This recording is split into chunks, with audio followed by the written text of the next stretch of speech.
So I'd like to call this regular meeting on May 13th at 7:32 to order. If we could please rise for the Pledge of Allegiance. I pledge allegiance to the flag of the United States of America and to the republic for which it stands, one nation, under God, indivisible, with liberty and justice for all. Thank you very much. Next item is approval of minutes. Approval of agenda. I will entertain a motion to add the graduation task force as H7. Jacob Mari, I move that we add the graduation task force to item H7. Tony Holt, second. Second discussion. Does anyone have anything to say? You just shared your screen and all my little blocks went away. Sorry about that.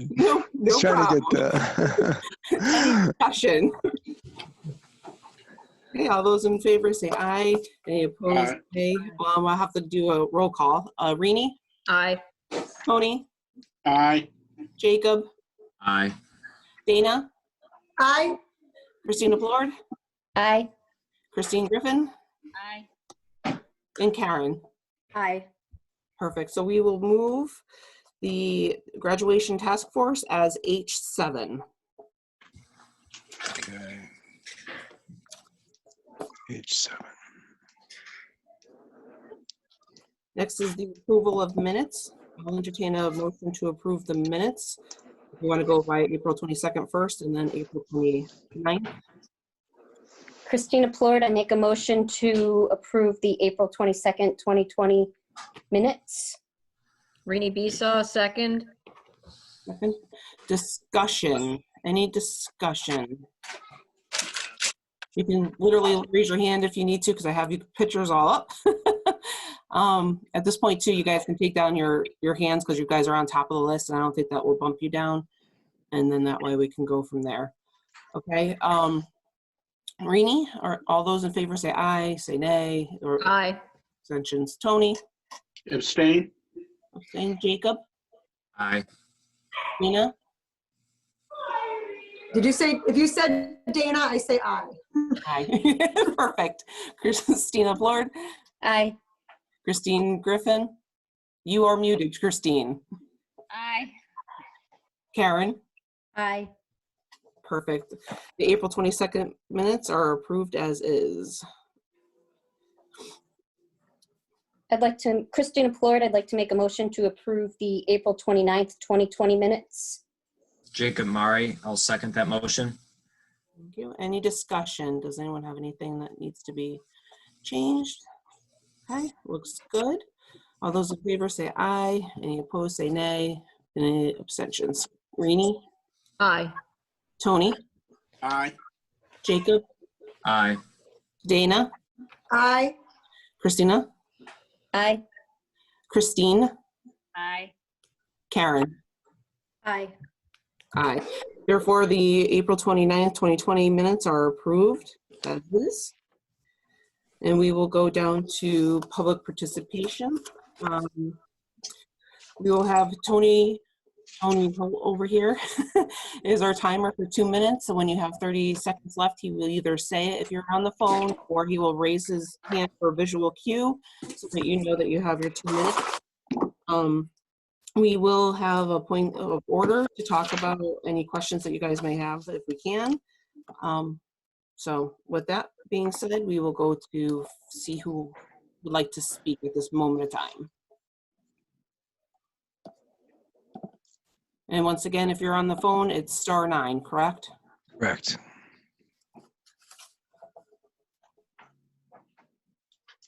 Okay. No hands. Going once. Going twice. Okay, this is good because we have a very packed agenda. Gotta be very conscious of time to make sure we have everything situated. Okay, so correspondence, we will go to Tony Holt. All right. Thank you, Madam Chair. We have an email complimenting the TPS parade. The author then discusses the effects of distance learning on our academic requirements. The author has concern that talk of a 0% budget is harmful to our schools. An email requesting consideration of signing a petition in support of the 1.54% BOE budget proposal. Email requesting brainstorming to identify proactive possibilities to allow a relatively seamless transition back to standard school. Email requesting that all alternatives are considered before raising the mill rate. Author requests that the BOE further reduce the proposed budget request wherever possible. Email articulating the stress the virus has had on the youth of today. The writer stresses the need for support of the, quotes, bare bones budget. Email articulating that kids will need more support than ever when they return to school. Writer urges the Town Council and Board of Education to show a commitment to the children of Tolland. Email supporting the use of the unassigned fund to keep the BOE and town manager's budget in whole. Email articulating the need for proper funding to make it less stressful for teachers trying to do more with less. Email providing information on the One Class, One Graduation, One Playbook program. Email requesting that the Board of Education and Town Council support the future of the children of Tolland by maintaining the 1.54% budget submission. Email discussing the need for adequate funding to the school district. The email compliments Dr. Willett and his staff and asks for communication concerning any disagreements. Email asking the Board of Education to do everything in its power to support the budget that was proposed. Email concerned about the existing budget issues. The writer articulates that teachers are going above and beyond and deserve their raises. The email stresses the need to have a budget that will allow our schools to compete and raise children that will succeed in our complex and changing world. Email offering ideas to fund the 1.54% while still achieving a 0% total. Email supporting the Mansfield Drive-in graduation idea. Email urging the unification under the budget proposal described by Dr. Willett. Email showing support for the budget proposal in reaching an early budget agreement. Email asking the Board of Education and Town to work towards a 0% increase. The writer noted that her child is doing well under remote learning and is growing in independence. Email describing the fiscal effects of the pandemic and requesting a 0 mill rate increase. Email offering an article on the effect of school districts on real estate. An email asking how we will be ready if a second wave hits. Author recommends considering that point while determining the budget. Email as a parent and educator supporting achieving a 0% by utilizing alternate funding sources. An email requesting the board support a 0%. Email stressing that distance learning is not sustainable in the long term. An email articulating that distance learning is going great. Email supporting moving forward with the one-to-one technology increase as recommended. Email recommending alternate software packages for distant learning. An email recommending more face-to-face time between the teachers and the students. And lastly, an email thanking teachers for their efforts during distance learning. Thank you, Madam Chair. Thank you very much, Tony. We will go to points of information next. So if anyone has something they would like to say, if you could just raise your hand and then I can just call on you and we can go from there.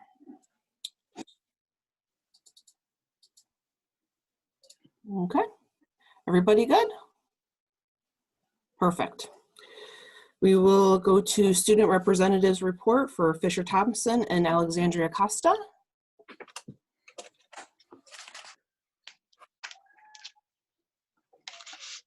I do not see, okay, there's Fisher.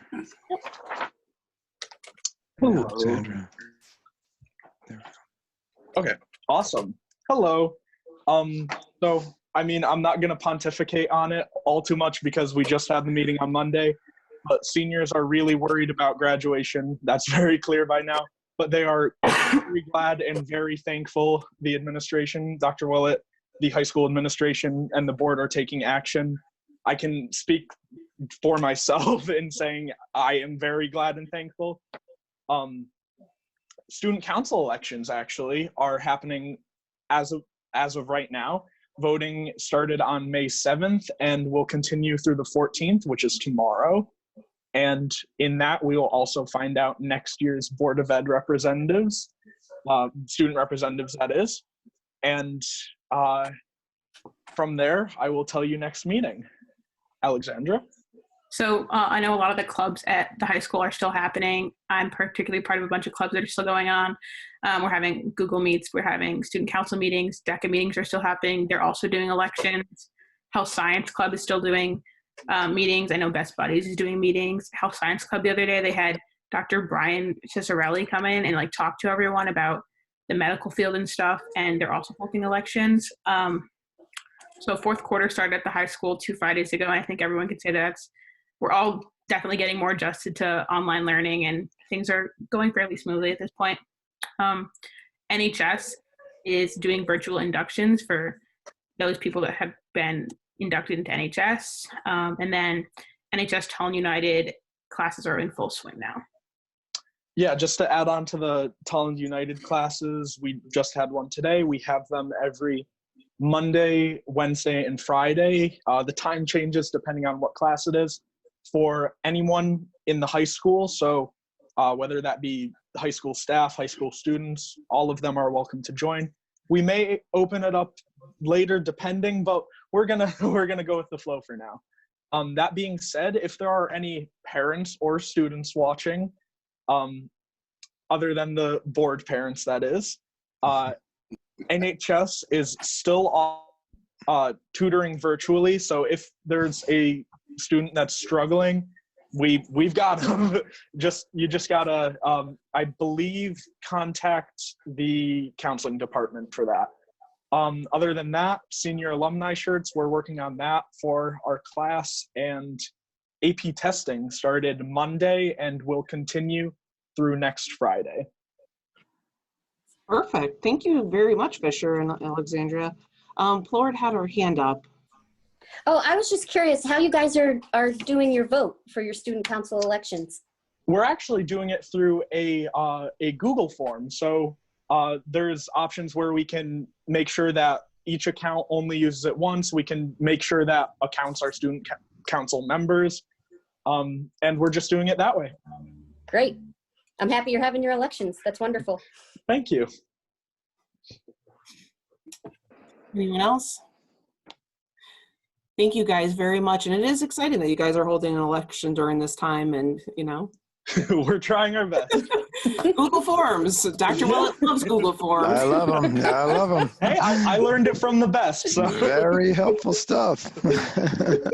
Cost effective as well. Exactly. Thank you much, guys. Now we can move on to the superintendent's report. All right. So starting with, we have a number of items tonight, as you noted. I'm starting with the monthly financial report. Can you all see when I change the screen here that it jumped to Mr. McLaughlin's letter? Yes. Okay, good. So just, I'll be displaying a couple of different things.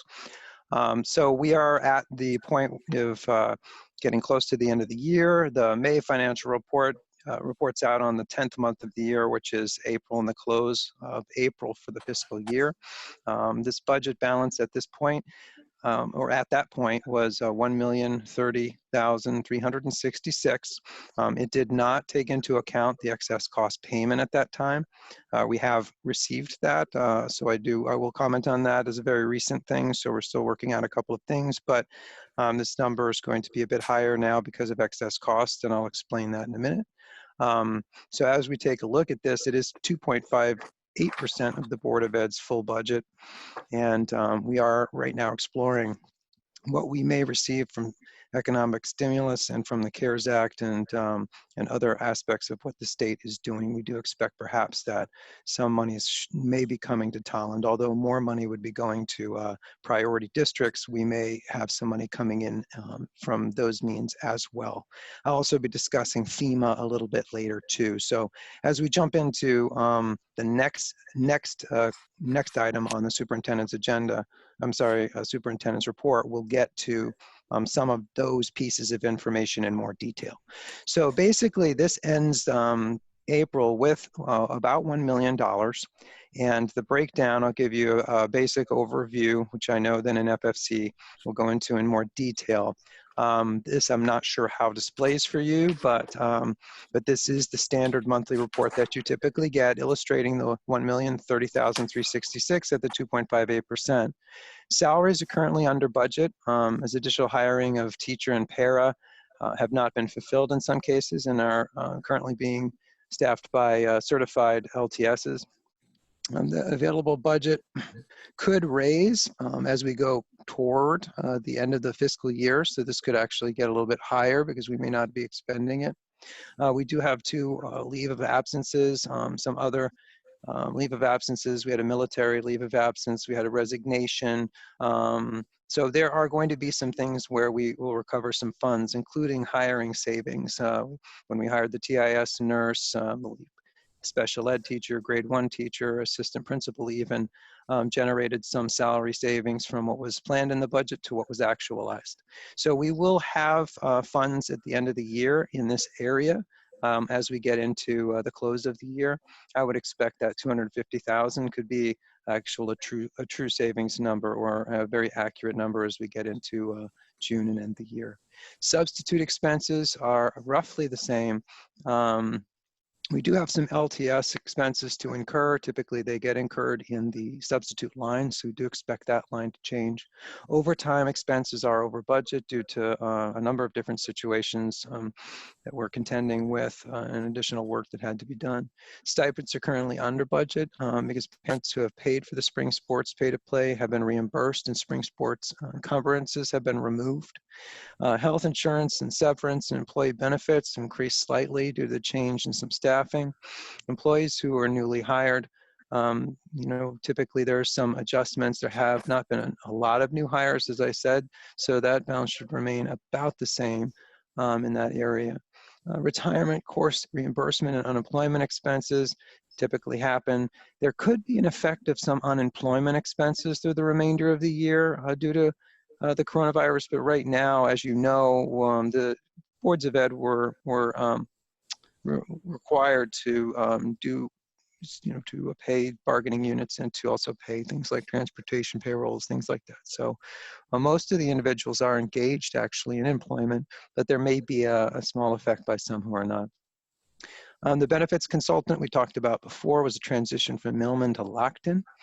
Legal, audit, and tech services. As you know, legal is going to be a bit over budget. We have had some special education hearings, contract reviews, COVID-related matters, MOUs, and we do expect that that will continue.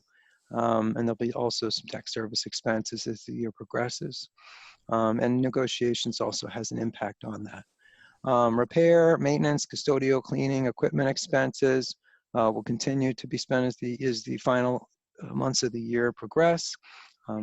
And finally, we received the second excess cost payment. I'm still working out the exact amount. It is not what we expected it to be. It's lower than what we expected, but we do expect to recover some funds from tuitions that have been renegotiated. So when we get into the next month or two, we should see those 2 things stabilize this line item a little bit.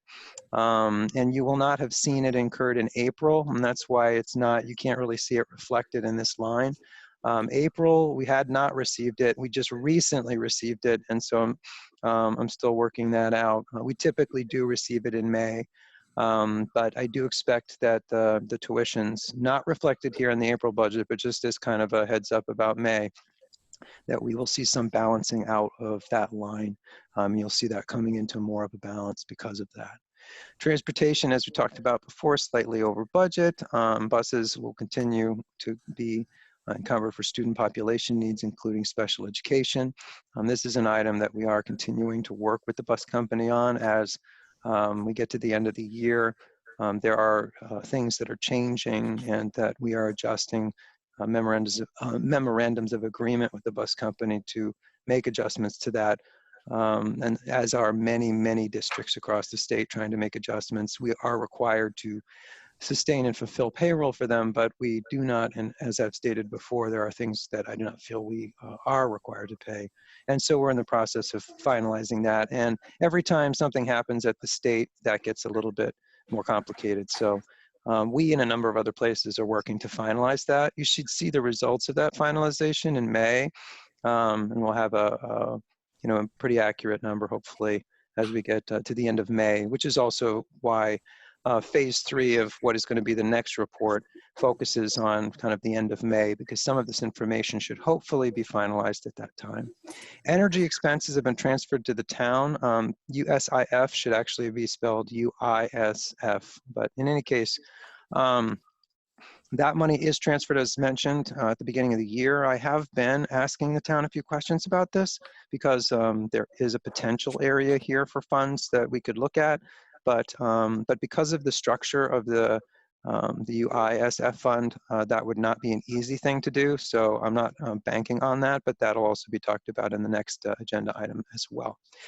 Textbooks have not been fully spent this year, but the intention is to do so as they evaluate the updates to the curriculum and things, progress as planned.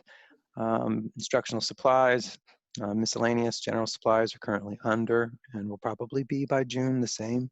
And overall, April 2020 is slightly behind spending because, as compared to some prior years or typical years, but that was largely impacted by the situation that we've been dealing with. So that's roughly the general rundown for this. I do expect to have any additional questions. Obviously I'll cover them best I can now or in the FFC meeting. And I will elaborate on a lot more about where we are right now in the next budget. In the next agenda item. Perfect. I don't have Karen's little block up here.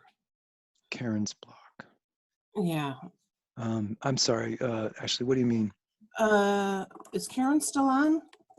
Oh gosh, hold on. A couple people seem like they got dumped out. Let me get him back. Karen is back in. There she goes. Okay, because I had all my, everyone board on top, and I just somehow people are having a little bit of technical. Yep. It's like the, Brady Bunch with family.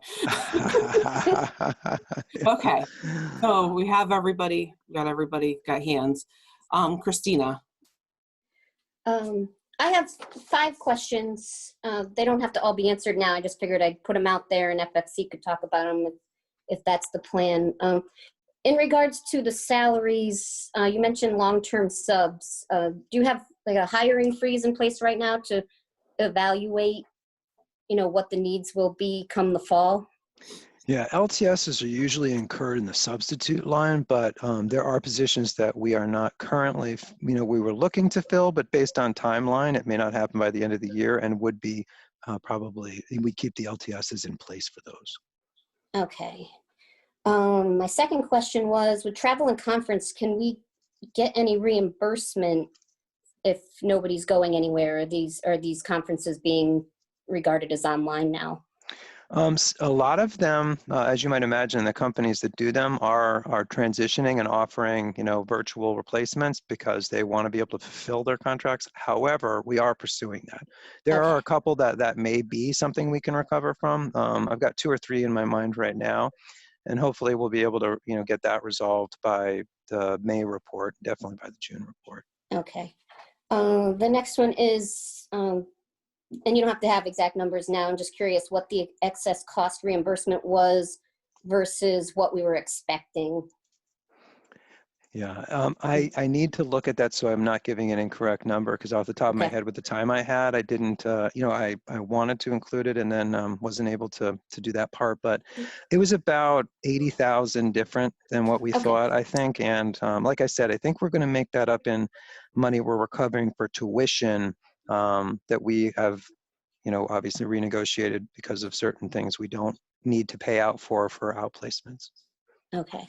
And my last question is, and I guess you're probably working on this, in regards to the student transportation. I know the governor, his executive orders were in regards to paying exact costs. And, I don't know how true this is, but I heard a rumor that the drivers were laid off for a month or 2 and that they started getting paid again on Monday.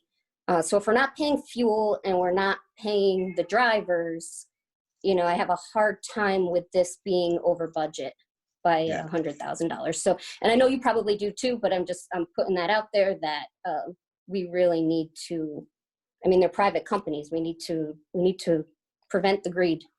Yeah, we have a good working relationship with First Student, but we are in negotiations with them currently, and we have had to pay payroll because that is a state order. However, we are negotiating the other aspects of it, and we're not alone. You know, as you know, Shipman and Goodwin is our legal representation. They're working with us and First Student and multiple districts. So when something changes for in the state, typically S&G will update their guidance, and we react according to those updates. So we should have a very good number end of May, end of June, and that should reflect all of that. But right now we're still in the process of it. So, and that has been a longer process than I think most school districts expected. But I do see it getting resolved, I think, in the next 30 days. Okay. Thank you. Yeah. I'm all set, Ash. Thank you. Okay, thank you. Jacob? Thank you, Ashley. So I've got a question, and maybe we can work out more of the details in Finance and Facilities Committee. I just wanted to have you be aware of it. I was just curious, for two accounts, the general supplies account and the textbooks account. I noticed that we spent a decent amount over the past month in those two accounts, and I was just curious if any spending in those over the past month could be considered like end of year or anything like that. Yeah, let me just write it down. So right now, that's exactly what I've been working on with the staff. Is there anything at all that we could apply? Is there anything about what what they're purchasing now that could be considered an offset for next year? While I think I might be able to find something in textbooks, most of the, and there are, you're going to notice in the next budget item we talk about, there are certain supplies that I think we can unuse, and those have been gleaned from the conversations I've had with personnel. There are a number of these items that are out of this year that needed to be out of this year as well. So I'm pursuing some of that, and I think that there is some room for perhaps some additional textbook maybe offsets, but that is a conversation I have to continue to have, because some of those courses, that's not completely clear yet, and even how those courses are presented next year, for instance, is not completely clear yet. So UConn has a course that maybe we can leverage some, not spend the textbook money, mitigate the costs of next year based on information we're receiving this year from, say, UConn, but that has not been resolved yet. So we're still figuring that out. So in the next budget item, or sorry, next agenda item, you'll see a couple areas where we are recovering funds like that. Thank you. Yeah. Okay. Anyone else have their hand up? Because Jacob could just ask my question about the textbooks for, the workbooks were consumable, and if we could buy them ahead of time. That's really all I had. Okay. Madam Chair, I think, I don't know whether Fisher's hand is accidentally up or if he had a question, but I'm not sure. Oh, Fisher? There he is. There he goes. Okay. Perfect. Okie doke. Okay. All right. Moving on to the next item in the agenda, which would be H2 budget update. As you may recall, early in the month or in the transition of the month, I put out a document that talked about 3 phases. Phase 1 being very late end of April to early May. Phase 2 being mid-May report. And then between phase 2 and phase 3, there's an FFC meeting where we can drill down and bang down some of the final numbers that are coming in. So this constitutes the phase 2 part of the report and the proposal. In this particular phase, I'm discussing 3 or 4 different areas. Basically, the impact of the reductions on the BOE budget based on the town council meeting of last night and updated information that I received today. I'm just going to scroll down real quick for the sections and then I'll go back. Section 2, or consideration 2, is end of year expenditure options to mitigate the budget impacts of reductions, meaning if we're mitigating the impacts, that means that these are things we would not be incurring next year, which means the budget could be looked at as or lowered because of that. There are two considerations for that, consideration A and B, that we'll go into.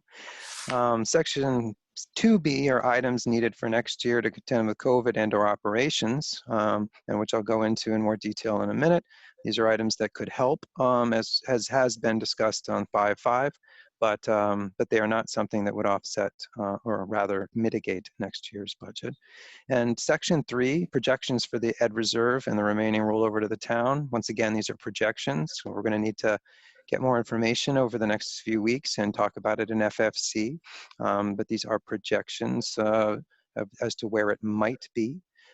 Finally, talking a little bit about FEMA, and I'll explain where we are with the FEMA POs that have been posted and what I expect from that. And a final summary of what the ERF and rollover might look like, what EOI expenditures might look like, what funds would be required without 2B items, and what funds would be required with 2B items, and a final statement about what phase 2 looks like with concessions and without, since that has come up a number of times and the board wants information on that. So at this point in time, I'm just covering the impact of reductions in the BOE budget, section 1. So the estimated budget target for the reduction from the town council, which is the meeting from last night, for those of you who attended with me, or we were all there together, was about $539,000. This was an estimation based on $1 million reduction. 539 represents 77% of the total, which is, as you know from that town manager's report and the town council report, what the town council would expect the Board of Ed to reduce. As its portion of the figure to reach. Budget target for reduction from the town council adjusted today, I'm receiving updated information today, is 518,118. The reason that the number has gone lower is the figure that they need to reach is more specific now. It's been updated to 972,881. So rather than using a round figure of $1 million, I'm using 972,881, 77%. Of our portion of it after the fund balance use. So 77% of 672,881 is 518,118. This is the target that the Board of Ed would have to reduce its budget by in order to reach the town council's number. The Board of Ed adopted budget, as you know, is 614,803. This leaves a difference of 96,685, which is a 0.24% budget increase. You may recall that the Board of Ed budget increase was 1.54. This would make the increase 0.24%. So this is where some conversations between the town manager and I have occurred, which were referenced, and this has been brought up before on 5.5. If capital reductions are applied, meaning if we remove these two capital projects, the town would then reduce the amount, or my understanding is the town would then reduce the amount that we had to cut as a board. And therefore, instead of having a 0.24% budget, you could have a 0.35% budget, because the amount then that we would have would be a 141,685. Because those two capital projects come off, the town recovers those funds. And therefore, the board would then have a higher budget than it would otherwise have. So that higher would be a 0.35% at 141,685. What would the board have to find under that scenario? Take 518,118 minus the 45,000 that was comprised of those two projects. The board would need to find $473,118 in order to reach that 0.35 budget and to reach the town council's target. So taking that number, Section 2 is an update. Like I said, as we go through the month, I'll be able to provide more as I and the staff work hard, and we also work with the town to try to find ways to mitigate next year's budget.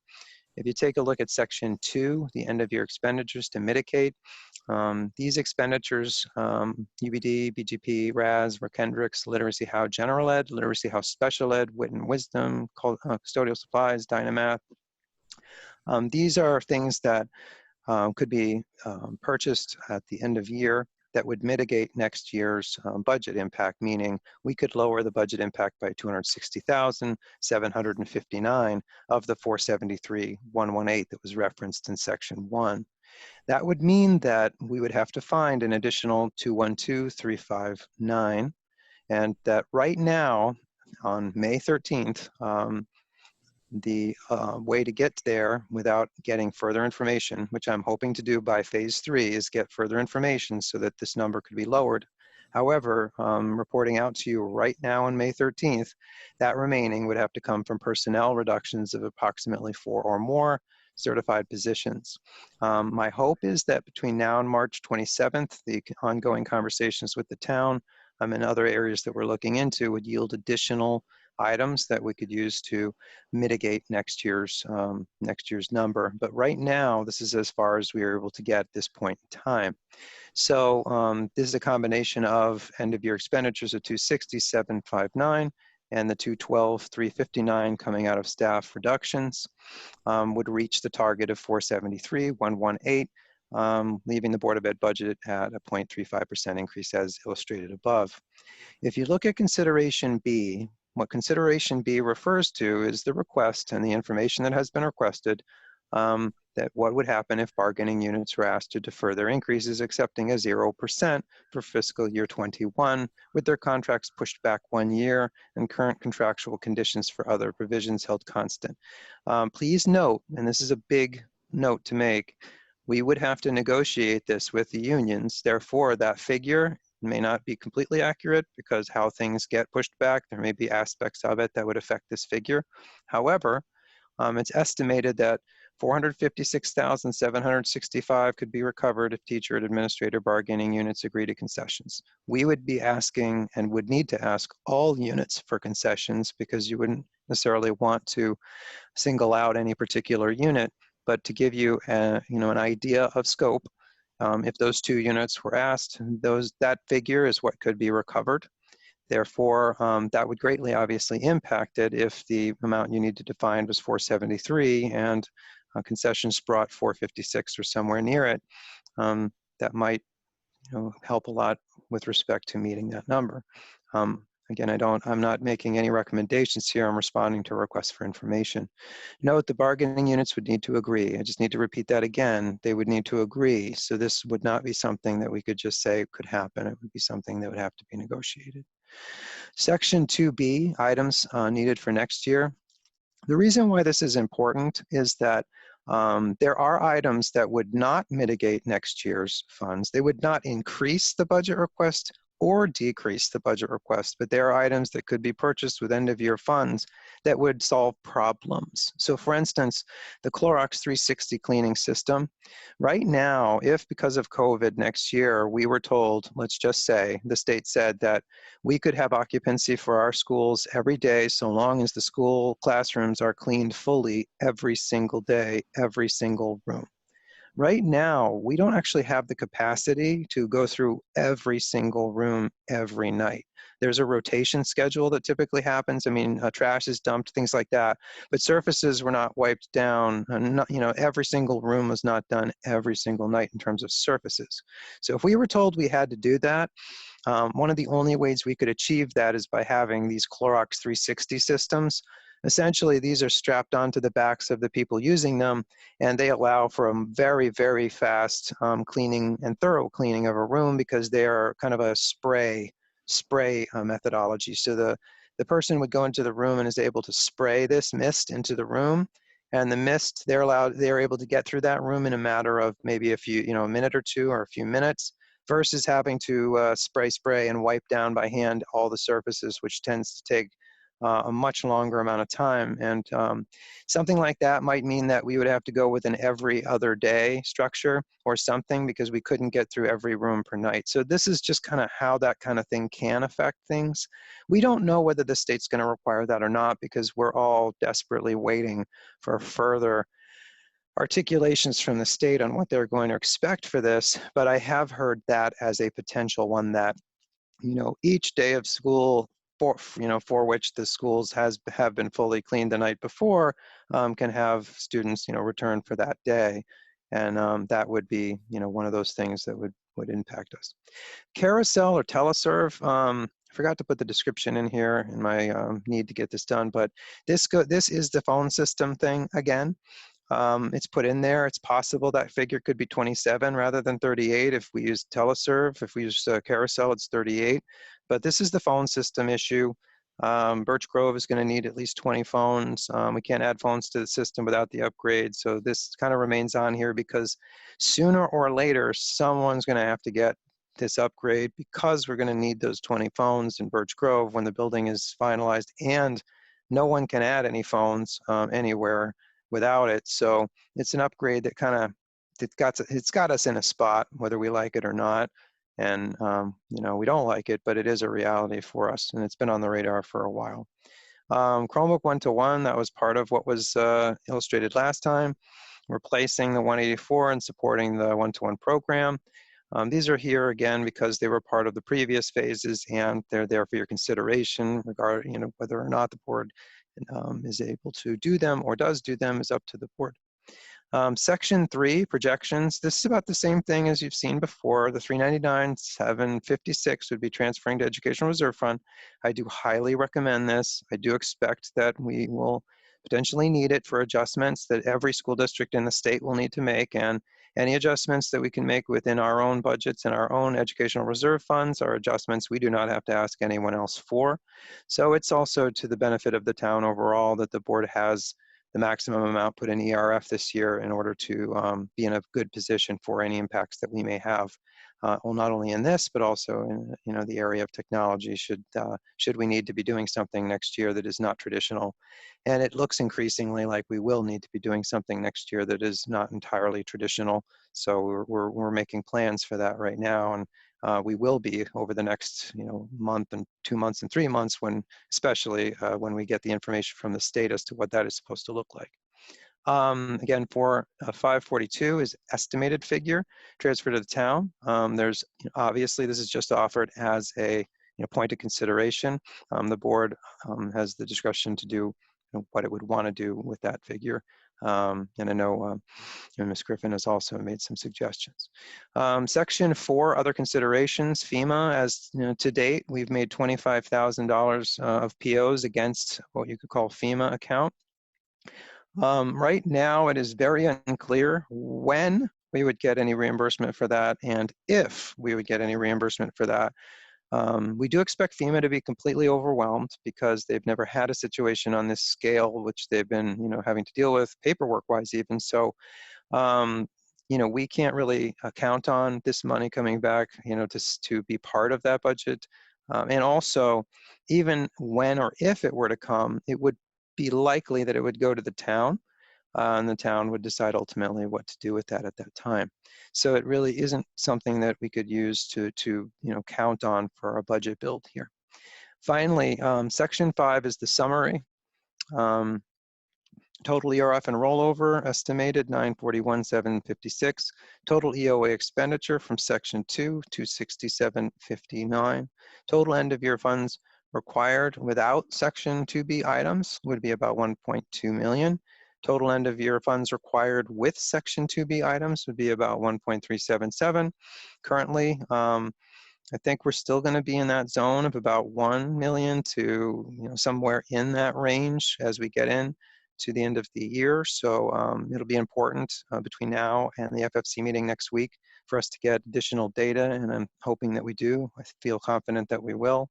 And by March 27th, that we'll be able to have a very accurate figure about where we're going to land. So in the next 2-3 weeks, it's going to be very important, but I do feel like we'll be in a range to be able to make these choices. And the note at the end with the figures available at the phase 2 update, if union concessions occurred and the reduction of the BOE budget could be recovered by those concessions, section 2 pre-purchase expenditures would not be necessary. The board could then decide what it wanted to do. Staff reductions would also might not be needed in such a scenario. So this information is the phase 2 update with up to the literally hour information that I had, and this should provide the board the best snapshot of where we are at this moment in time with respect to next year. Okay, thank you very much. So I will open it up for board members. And don't mind me, I'm like sneezing over here. My allergies are going crazy. So, come on. Christine Griffin, you have your hand up. So just kind of looking at a couple things. First off, I guess I want to say I'm not thrilled about the idea of the concessions. I feel like we have a lot of other options here. So I would like that to be our last resort. What I'd like to see is, I know you've got about the $260,000 in end of the year funds. I'm also not in favor of any personnel reductions whatsoever. I'm just going to lay that out there. I think not only are we going to need all of the staff that we have for next year in the fall, I just think it would be a big mistake to lay off any personnel, especially where we don't know where we're going to be. So what I would like to see is that remaining 212,000 be found within end of the year savings. And I know that, Dr. Willett, you and I had talked about a couple things. So I think I think we need to kind of look further. I think I'd like to see some of the, equipment, those kind of things. I know we talked a little bit about repairs and maintenance. If there's any way that we can do any of that with end of the year funds and take it out of next year's budget.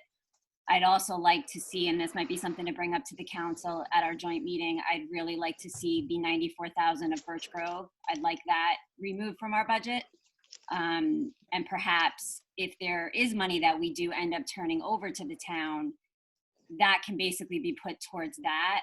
But I guess just my bottom line is I'm kind of against any sort of personnel reductions. I just think that would be a big mistake with all of our unknown for the fall. So that's just what I want to say for now. So thank you. Okay, thank you, Christine. I would definitely agree with that as well. I mean, staff reduction is definitely not the road and the path that we want to go on right now when we don't know what the fall is going to bring, and especially needing extra services I believe that we're going to need, and that's a really tough situation to be put in. Let's see. Fisher, you have your hand up again here, and wasn't sure there. Okay, let me move that. So we have Rini. Yeah, Rini Bisa. So I'd like to just kind of echo what Christine said about reducing staff. That is absolutely, in my mind, our last resort, and I'm certainly very hopeful that we would not need to go down that road. I mean, I've been through the budget. I do think that there's other things that we have talked about in the past that maybe can be added to consideration A here to kind of bring this 260 up to a higher number and thus reduce the personnel reduction number hopefully to zero. I do like the Clorox cleaning system kind of regardless of where we go. It seems like a fairly small dollar amount. And I think regardless of what goes on with COVID-19 or whatever, it's always better to have the schools cleaner than, I don't know, my kids were always sick in the fall. It was just, I just think it would help us regardless. And I would like to just kind of clarify my position on the Chromebook issue. I feel that we as a district have done a great job of putting together a program, and many thanks to the hard work of the teachers and the administrators to put together something that could work, that was thrust upon us at a last moment. But I feel like going into next year and, as this school year winds down and so forth, we as a board and we as a district should be focused on what are our plans going to be going forward? Because this doesn't feel sustainable to me. And I feel like we've gotten some emails from people and things like that sort of support that this is very difficult on families. And I don't know how realistic it is going forward as parents have to go back to work. So for me, these Chromebooks represent a piece of equipment that we don't really know what the landscape is that we would be using them in. And I don't want to rush out and buy Chromebooks when maybe we would need that money for extra help in the fall if the kids go back because we find that they're, behind or whatever that looks like. I feel like we need a big picture plan. And from there, we build out, well, these are the things that we would need to support that big plan. and these are the costs that would be involved in that. So we feel like we've gotten some emails about, not supporting the Chromebook one-to-one initiative. And I want to just state publicly that I am not against it. I just want to know what the plan is. How are we deploying that? I don't want to buy Chromebooks that are going to sit on a shelf for a year and a half because we're not ready to deploy them when they only have a 3-year shelf life to begin with. So that's just kind of my thing about the Chromebooks, and I just wanted to kind of clear that up. I don't know really where we're going specifically, and maybe as time goes on here, we'll have a better feel.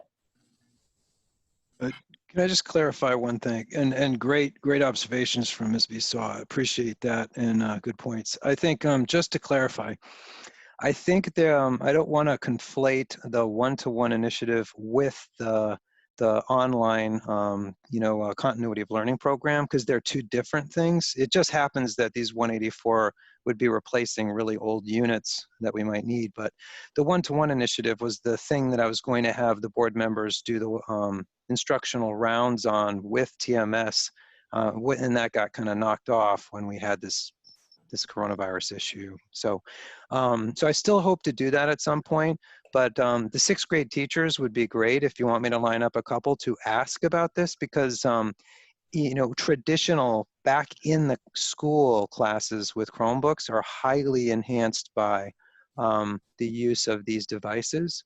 And that's the one-to-one initiative. The online stuff we're involved with right now isn't really a good reflection on what that one-to-one initiative actually does.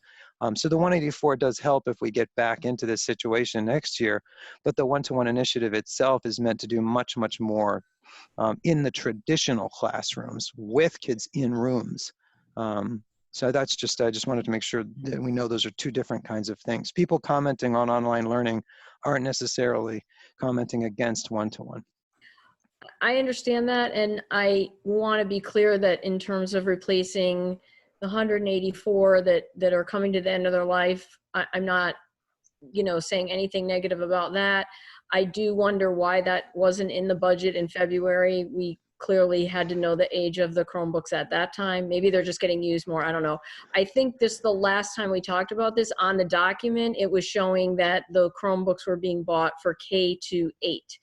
I think 6th grade, and up, maybe the one-to-one is the way to go. And I understand that can be really beneficial and really probably the way things are going. And not to say anything, but the K-5 grades, I don't know about that so much. And I don't know. But the 123, my understanding was it was more than just the 184. And last time when it was referenced, although it's not referenced in that same way now, it said K-8. Yeah, that's true. It is. So that's why I was referencing the one-to-one, because that's what it sort of seemed like. Yeah, no, it was a good observation. It's just that I think sometimes the emails we've been receiving are more about like the situation we're in versus that. But right. Yeah, and that's what I'm saying is that I don't see this as the best educational system for the students. And I feel compelled as a board member to say that, and to say that we need to try to do better than just say, well, if we have to continue this in the fall. I want us to be looking into other avenues and pressing for that, whether that's, just with the health district, whether that's at the state level or whatever, that we need to do better by the kids and build something from there and suggest and do what we can to provide something better. Sure. Well, and to answer your question, the 184 wasn't in the 1.54% budget because they weren't being utilized the way they are now. So the concern is that those units are receiving so much more attention, 4 months of actual 24/7 use, right. That they would need to be replaced, but understand. Hopefully we're not making the students go 24/7, but okay. Yeah, well, they leave them on and they bang That's on, grueling, bang really, on them, and they accidentally, yeah, we found that many of them are on long hours for whatever reason. People aren't shutting them down. But in any case, it's just a lot more usage, a lot more Well, usage. you understand where I'm going, so of course. I just wanted to say that, but Yes. Thank you. No problem. Thank you, Rini. Jacob? So I'll just pair what Christine and Rini said. I think that negotiations are a last resort. I still kind of where I am from the previous meeting. I want to really try to emphasize pre-purchasing. Maybe we can have a more detailed look at this in FFC and ask some questions of town council. Also, I am in favor of replacing obsolete Chromebooks up in our inventory. I would like to take a closer look at all the technological personal devices that we have. I know that you did lay out some up in the budget proposal. I'd like to take a closer look at that again to see how we can better utilize them and have a bigger discussion about, you know, their role as far as education goes going forward. That's it. Thank you, Jacob. Tony? Yeah, thank you. There's a couple of points that have come up that I just wanted to touch on, and that was, you know, I think I heard Dr. Willett said that the 184 was not in the 1.54 budget. Did I heard that right? And that kind of ties into what Rini was saying about the big picture plan. You know, as we're going through this and we're talking about the 1.54, we're talking about the issues that we're seeing due to COVID. We're talking about the Chromebooks that we want to replace. What we keep coming back to is that we don't have one concerted sight picture of what our environment needs to look like. And in my mind, back in February, that sight picture got described in our budget proposal. So everything that I'm hearing here says that that budget proposal is no longer accurate to what we want. Now, when Dr. Willett said earlier in this conversation that depending on how all the dominoes fell, we could see a decrease or a required reduction in staff personnel of 4, potentially 5. I think that draws us back to the point that before we can say we need to do that, we need to go back to that proposal, ensure that it defines our vision and our way forward, and understand what that number is.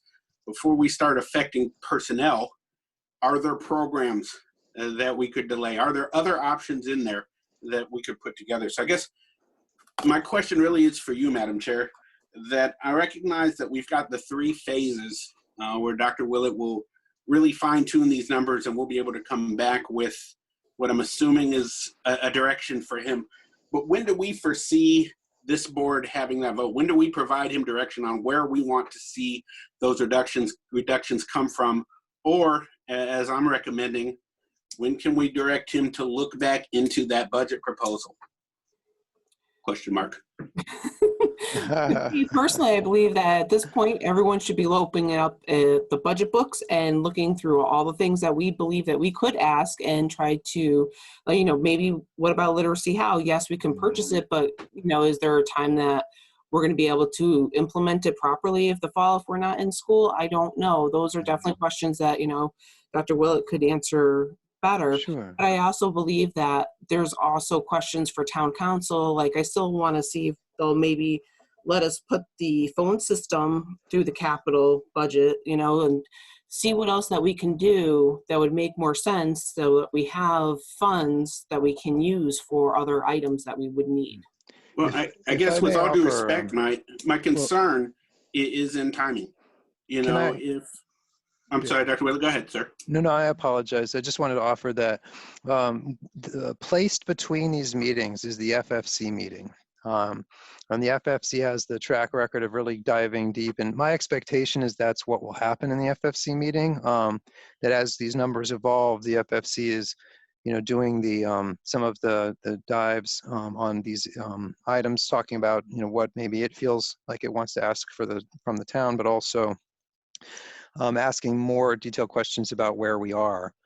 So I expect that that will be a very important meeting, as it was lined up to be in the sequence of things, and that you probably as a board would be, would be getting advisement from FFC in the 527 meeting, and as you come into June, your first or second meeting or both in June would be giving the final direction. I guess my concern is in the timing there, sir, that if we wait until FFC to have the discussion of where potentially we could remove or adjust items in the budget, Coming out of that meeting, you will then most likely have to go back and talk with your staff, look at your numbers. By the time we get a recommendation back from you, we're in the next Board of Education meeting, and we run out of time. My question is, could we at this point direct the superintendent to start looking at some of those considerations where FFC can then be more of a decision or more of a really hashing into the options than a brainstorming session? I think the challenge you're facing is that we're in the process of digging very deeply for those options, and information is changing very frequently. So, for instance, even today, the number changed with respect from last night to today, and I'd expect that some more of that will happen. So yeah, I mean, I will definitely pursue anything that is mentioned to me to pursue. We also have a lot of things we're pursuing. I do talk to Ms. Griffin and plan to keep doing so, and in that meeting we'll continue. But I think a lot will come to the surface between now and the 27th. You know, our timeline as the board is going to be to react to whatever the council does, because the council has the ultimate authority with respect to budget. So at the end of the day, we are going to be adjusting to whatever number that is ultimately provided. And we will be doing that probably over the next month and a half. If there's a feeling that after the FFC or even after 527, there needs to be extra work done, we can always add special sessions, just like we did in the prior budget process. You know, some of that was necessary there. It might be necessary here, and you could do that as well. Dr. Willett, I just had a quick question. Now, in terms of what Tony's talking about and Griffin with FFC, would you be able to come up with options for what that extra 200,000, I think it was? I have so many numbers written down here. Right. So that's exactly what I'm doing, trying to do right now. Exactly. Including constant conversations with the town. I will say, you know, exploring things in terms of energy, commodities. You know, there are obviously some savings in commodities. However, I would say that we also have a UISF agreement that is very specific about how things are handled. So those funds are not necessarily something that we could do, even though on paper they look like they're available. You know, we would have to have a special agreement to be able to do that.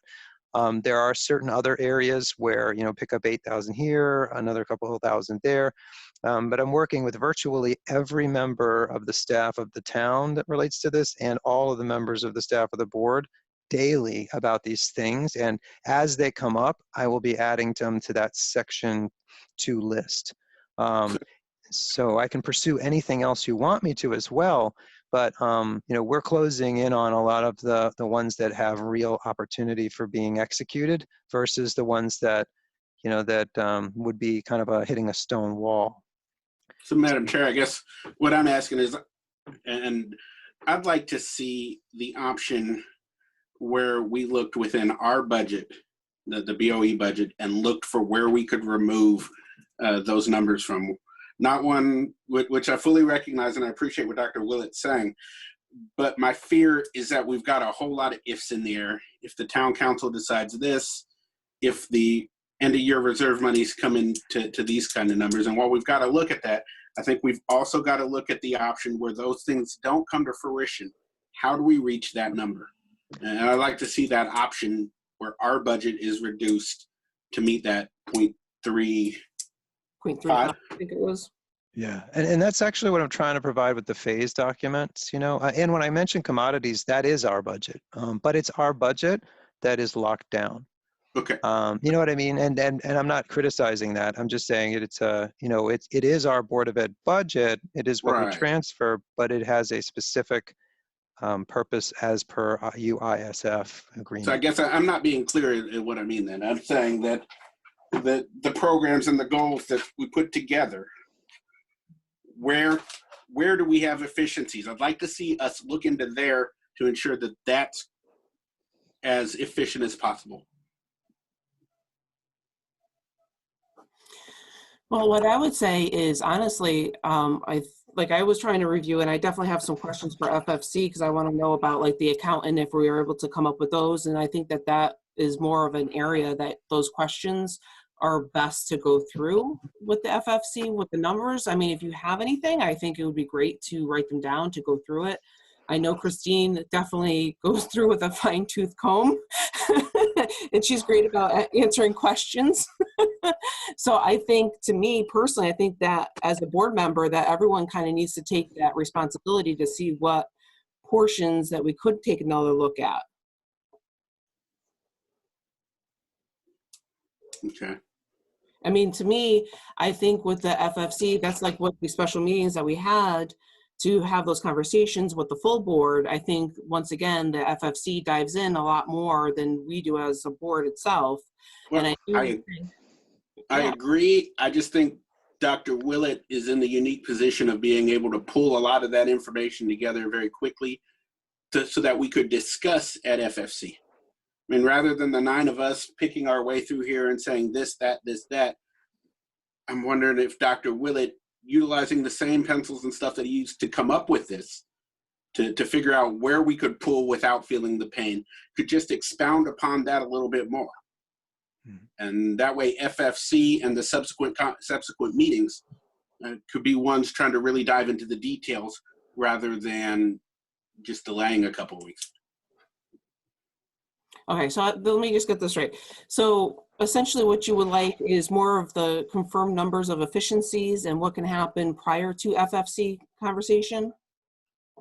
Okay, so Dr. Willett, what Tony is asking is to just have that information before, prior to it. Yep, I will do everything I can to respond to everything and anything asked, and that's actually what I'm attempting to do with the phase documents. But you know, anything that that's thrown out there, I'm going to obviously do my best to come up with for you. But that's what I was actually hoping to do here, is provide exactly that. You know, what could we do? Where could we take it from? That kind of thing. Do you have any other questions, Tony? No, ma'am, thank you. Okay. Karen? Yes, thanks, Ashley. I'm just going to say very big picture. How do we assess our school system in a way that we're focused on experience of children? And that really comes from more as we go forward, letting the town and the school staff work on these potential options. And I know that's happening constantly for Dr. Willett. Thank you, Dr. Willett, for putting all this together. I know it's pretty constant. So, you know, they're doing the job every day, and they're the ones in the trenches. So I think that if they're working together toward these options, that we really have to look at giving them the flexibility to deal with a lot of uncertainty, because we don't know what school is going to look like.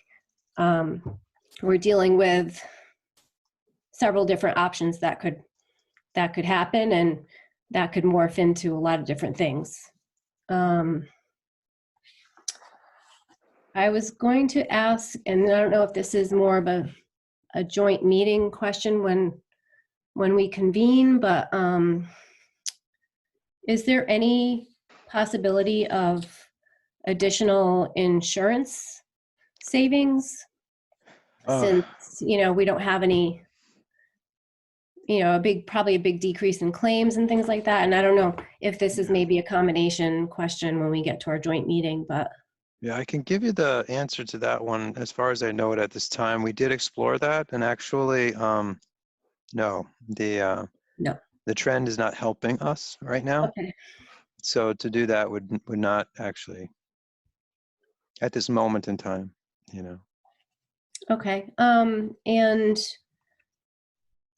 you mentioned the 6th grade teachers. I was just wondering if that was actually a possibility that we could hear from them, but. You mean about To Their be specific, experience with the Chromebooks right, and right, what for that the looks like in the one-to-one. classroom. Of course, I could set up maybe we can do a virtual instructional rounds, because I think that would be very, very useful for the board, and that is what we were going to do. That was going to be the focus of it, so the board could get a really good picture of that, for better or for worse, to be able to make an informed decision. But that was definitely on the radar, and I can try to put it back on the radar if we're good with that. It's just, kind of a lot going on. I think it would be helpful. And as far as the replacements, we're not even at the end of the school year yet. So I'm thinking that number may go up, actually. Yeah, right now that 184 is specifically those 184. But yeah, I mean, it depends on That what. there may be some deployed that come back and end up in that realm of, I know these are ones that can't be upgraded, but I mean, as far as replacement, like damage or things that, certain ones that may need to be replaced for other reasons. Yes, that's true. I think that's all I have for now. I'm good. Thank you. Thank you, Karen. Dana. Sorry, thank you. I'm just writing down a note.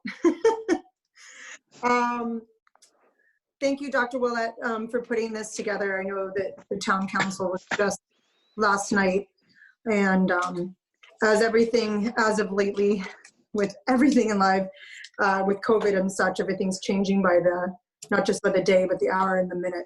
So again, thank you for putting this together. I just have a couple of questions, Dr. Willett, to kind of see where your head's at, and I appreciate you giving some different considerations and such. You really want to know that? That might require additional psychological services. That's another meeting. Yeah, right. How much time do you have? I'm just kidding. Go ahead. But big picture, we're talking, right? And we're talking about now and next year and 2 years and 5 years down the road.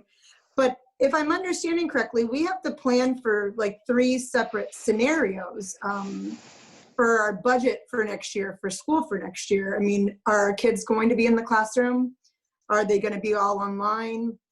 Is it going to be half class, half online? Are these things that are kind of going through your head when you're preparing these budget numbers for us?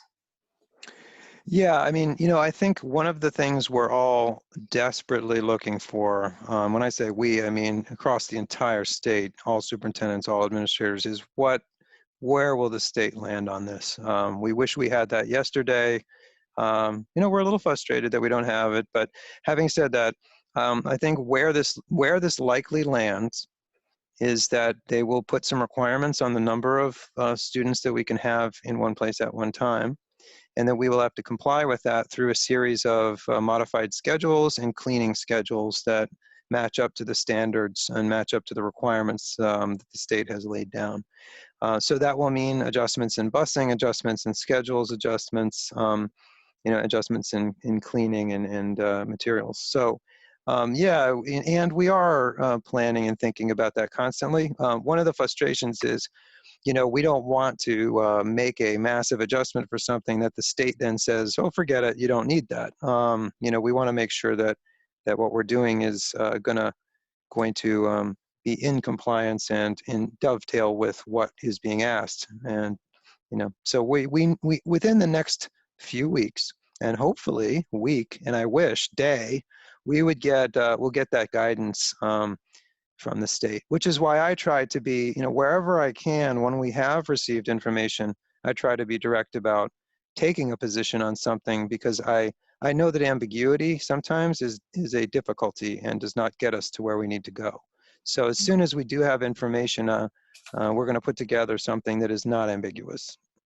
Okay. And then to kind of piggyback on that, I guess what do you think are some potential increased transportation costs? So if we, for instance, if we are back in school and it is half class or Monday, Wednesday, Friday, Tuesday, Thursday, or AM, PM, or I would project that, I mean, my guess would be that our increased transportation costs because of varying schedules. Is that an accurate assessment or? It's a possibility. It also may be that it's different transportation versus more. My hope is different, not more, you know, that we are using similar hours and buses and amounts just in a different way of mobilizing them. But having said that, it's definitely a possibility. Also a possibility in terms of special programs, which is why ERF is so important. But yeah, I mean, right now, we're in this particularly uncomfortable place of uncertainty until the state provides a little bit more direction. And again, that's why probably by May 27th or early June, we'll have a little bit more clarity on some of these things and have a better, you know, idea of what that's going to look like. Okay.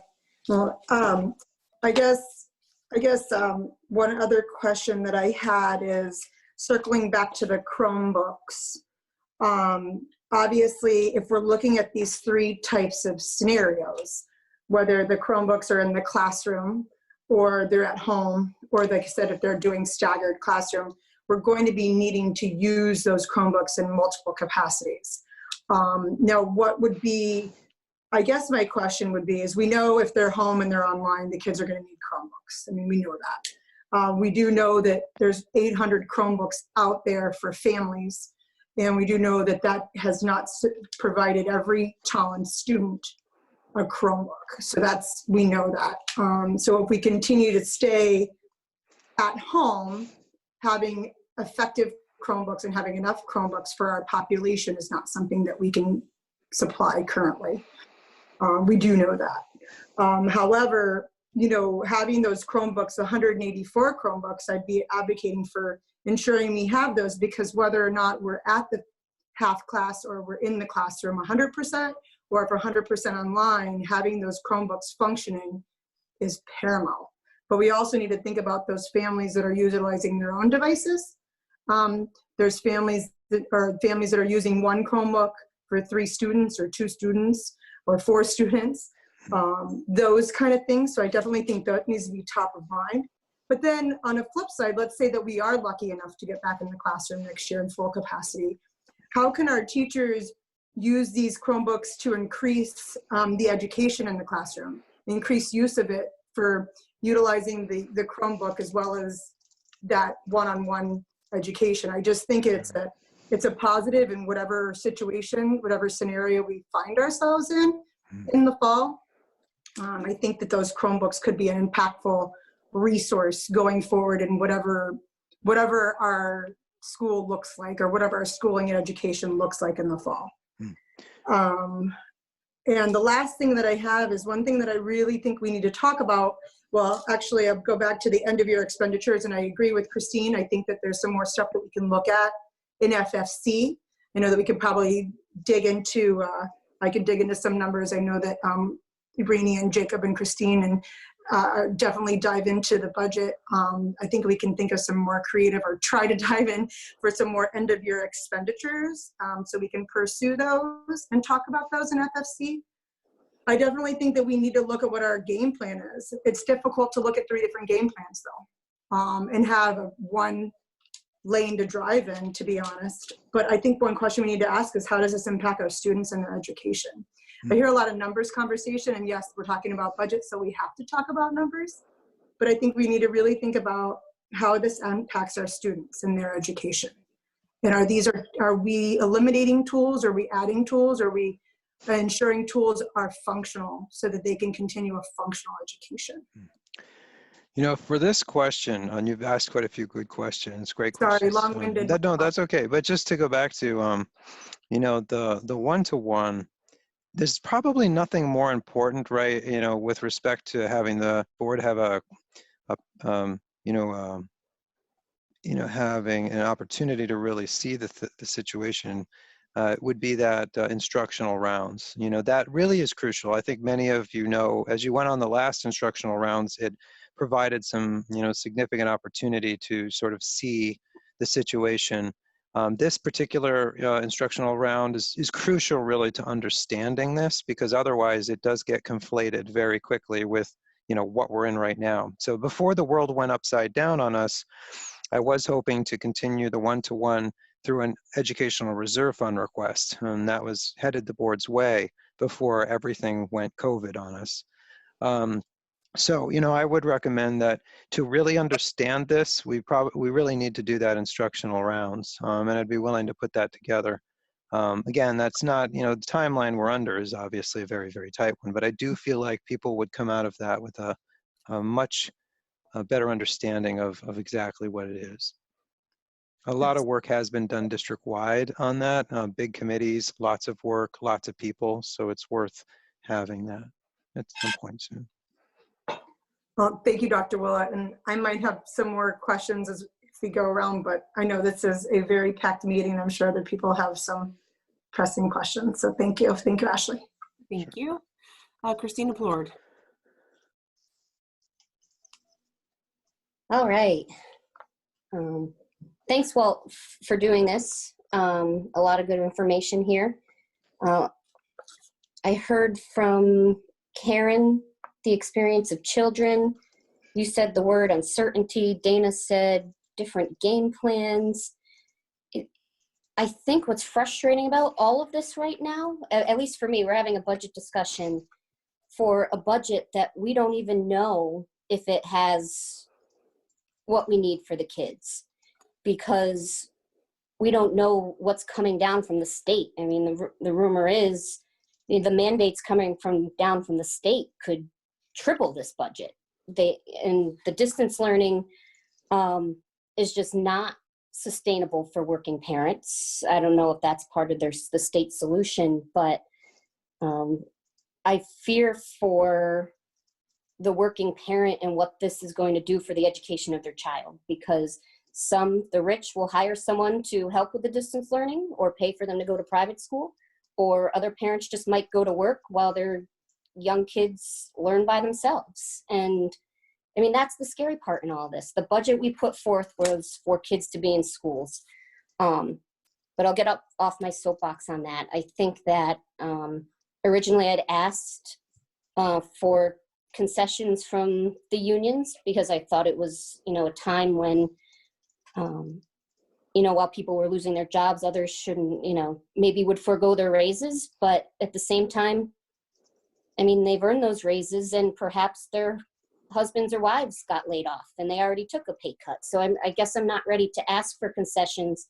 And if I did, maybe they get half that raise instead of the whole amount. I don't know really how unions work, if that's something that's feasible. But just something to think about, I really do think it's a last resort, because what I'm having a hard time with right now, and it goes back to the financial report, is, we're paying for buses that aren't running and drivers that aren't hired. And that's $3 million. So I'd rather advocate for the teachers' raises than for the buses right now. And, I would say, as far as the pre-purchasing goes, I like that. I think we could find an additional 200,000 and get there. I think we need to get to a zero if we're going to keep the tax increase low for the citizens of Tolland. I mean, this is going to be a tough year, and next year is going to be even tougher. As far as one-to-one technology goes, or distance learning, I guess there are two different things. The 123,500, I thought in the last proposal that was for K through 8, and now that number is just for the 184?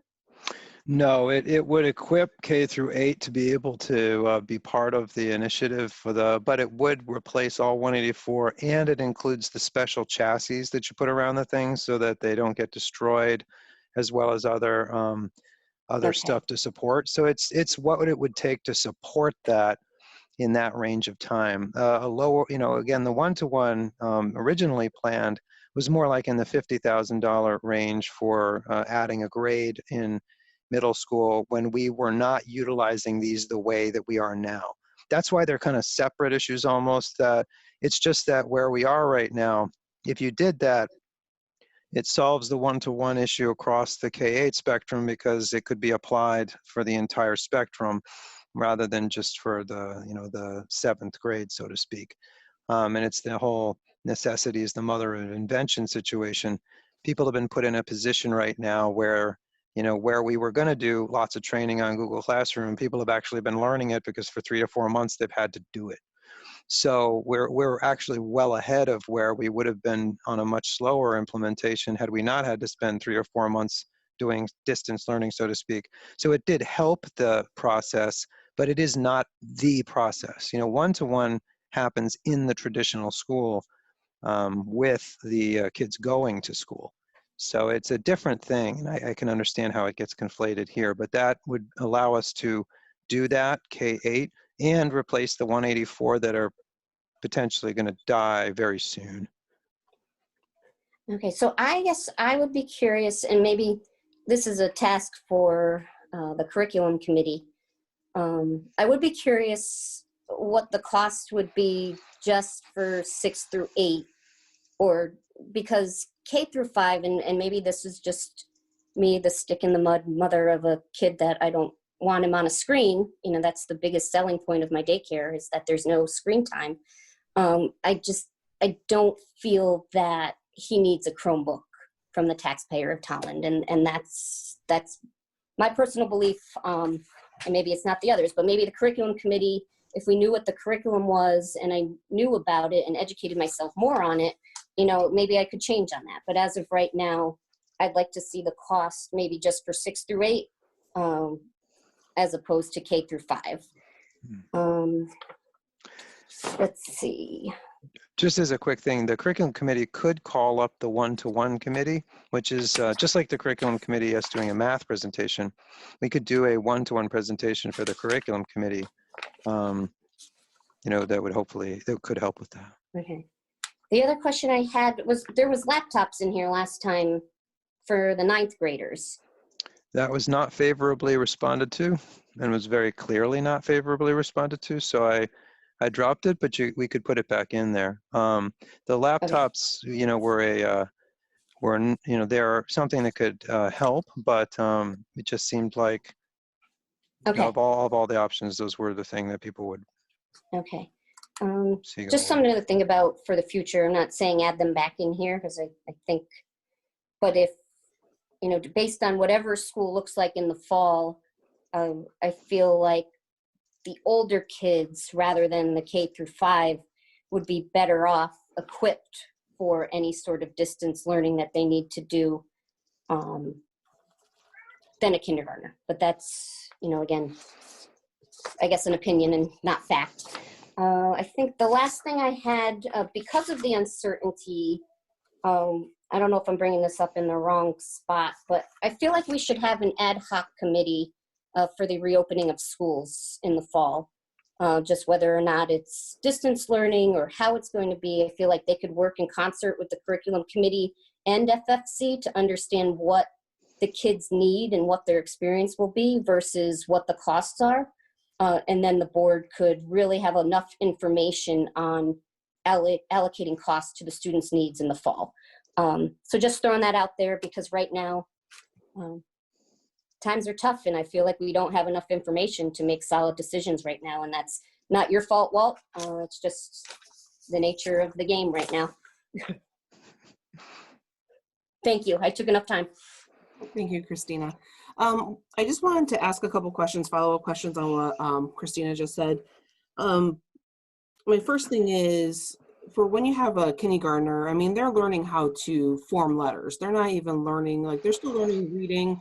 I mean, they're going from the airplane line down to the grass line, and it's more of a, building a foundation of more of a physical, like, your hands writing with paper and a pen.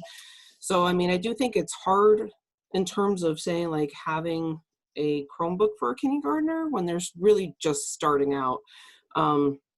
So those are just some thoughts there. But did we also go out to bid for this since it's a larger expense?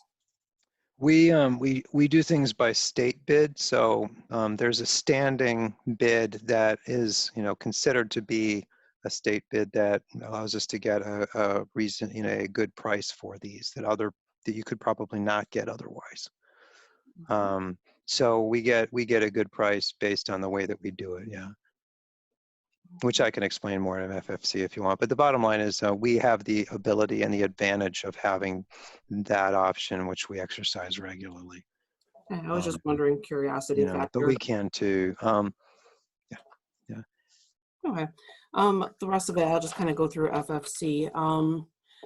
I know Christine raised her hand again, because I'll go through a second round for everyone, just in case anyone has any follow-up, and then we got to move on to the next topic. We got lots of stuff. Yeah, just a little plug for the Center for Humane Technology. I think Parents Guardians Board might like that site. It is very much about how you got to limit certain screen time and things like that. But it also talks about the technologies that enhance us as humans and those that are part of the race to the bottom of the brain stem, as they say. So the Chromebooks are the ones that can enhance our human experience and capabilities and what we do versus, say, some of the other tech that's out there that they joke, brings us to the bottom of the brainstem. So, so that's screen time, is kind of ubiquitously used, but that group really kind of helps explain where there's good and bad tech, and the good tech is almost seamless, like the textbooks. It's what we use in education today, like textbooks were used in the 1800s, that type of thing. Depending on what which ones, like Chromebooks are like the textbooks of the yesteryear. They are used today in that manner. So just a little plug for Center of Humane Technology. I think parents, guardians might find that useful. Christine? Okay, I'll be quick. Regarding just the Chromebooks, I thought Christina brought up a really interesting point that, we're not covering our high schoolers. And I feel like that is something that we need to consider. I know when you talked about the one-to-one, we've talked about the 6 through 8 specifically, and I can certainly see for my 8th grader how it would be definitely beneficial. And my concern is I love the idea of trying to do the middle school instructional rounds, but as far as the one-to-one, I'd actually be more curious of what Birch Grove would kind of say about it on their instructional rounds. And I don't think we talked about it too much with the TIS instructional rounds. So I guess kind of going back, K through 5, I would really be more interested in hearing the teacher's thought on the one-to-one for those grades. I can absolutely see how it's beneficial to 6 through 12, but K through 5 is still a little fuzzy for me.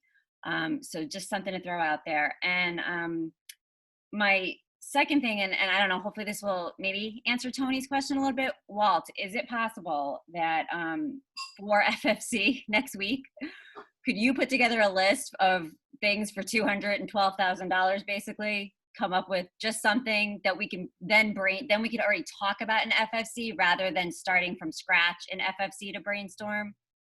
And, maybe consider what Tony was saying, if there's anything you feel that's in the budget that can be removed. I hate to say that, word, but if there's a way that we can look at that, look at pre-purchasing, look at stuff that could then, go to possibly capital or the ERF. If we could somehow get together a list for next week, that might just speed along the timeline, if it's possible. Oh, we can't hear you, Dr. Willett. Your headset may not be plugged in.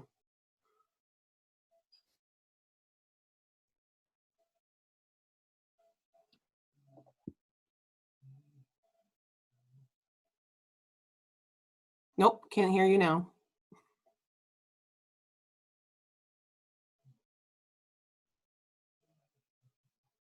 Nothing. Your box is not lighting up.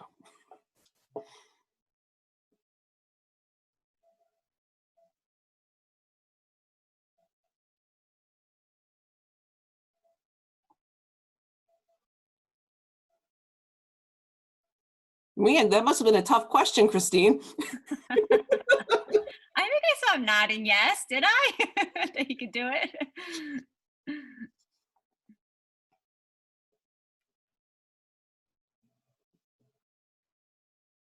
Is he just frozen now? Yeah. Uh-oh. Uh-oh is right. I mean, he is, after all, the host of this.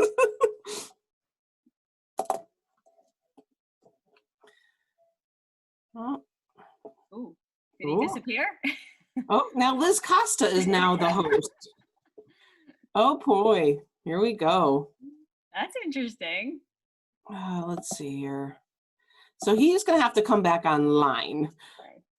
I'm assuming he will just kind of log back in and take back over, I'm assuming. Liz, can you unmute yourself for a minute? Yes, Liz, you are now officially the host of this.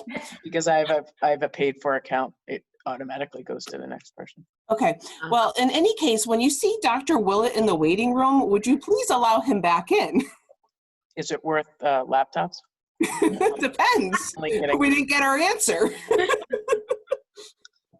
Only kidding. Certainly. Thank you, Liz, because I'm sure he'll be back on. This is the funniest meeting ever. Well, this will be on till midnight tonight. We can all use some comic relief during COVID. I'll cover this really quickly just while Dr. Willett's out, because I figure there's no. Oh, there he is. Never mind. Go ahead, Fisher. Just go ahead. It was really confusing because my hand was up because I never put it down. Then I actually raised it. But okay, so I first of all totally agree with Mrs. Griffin on the concessions and staff reductions, and I'll try not to expound too far. But it's pretty much expected that high schoolers are up late.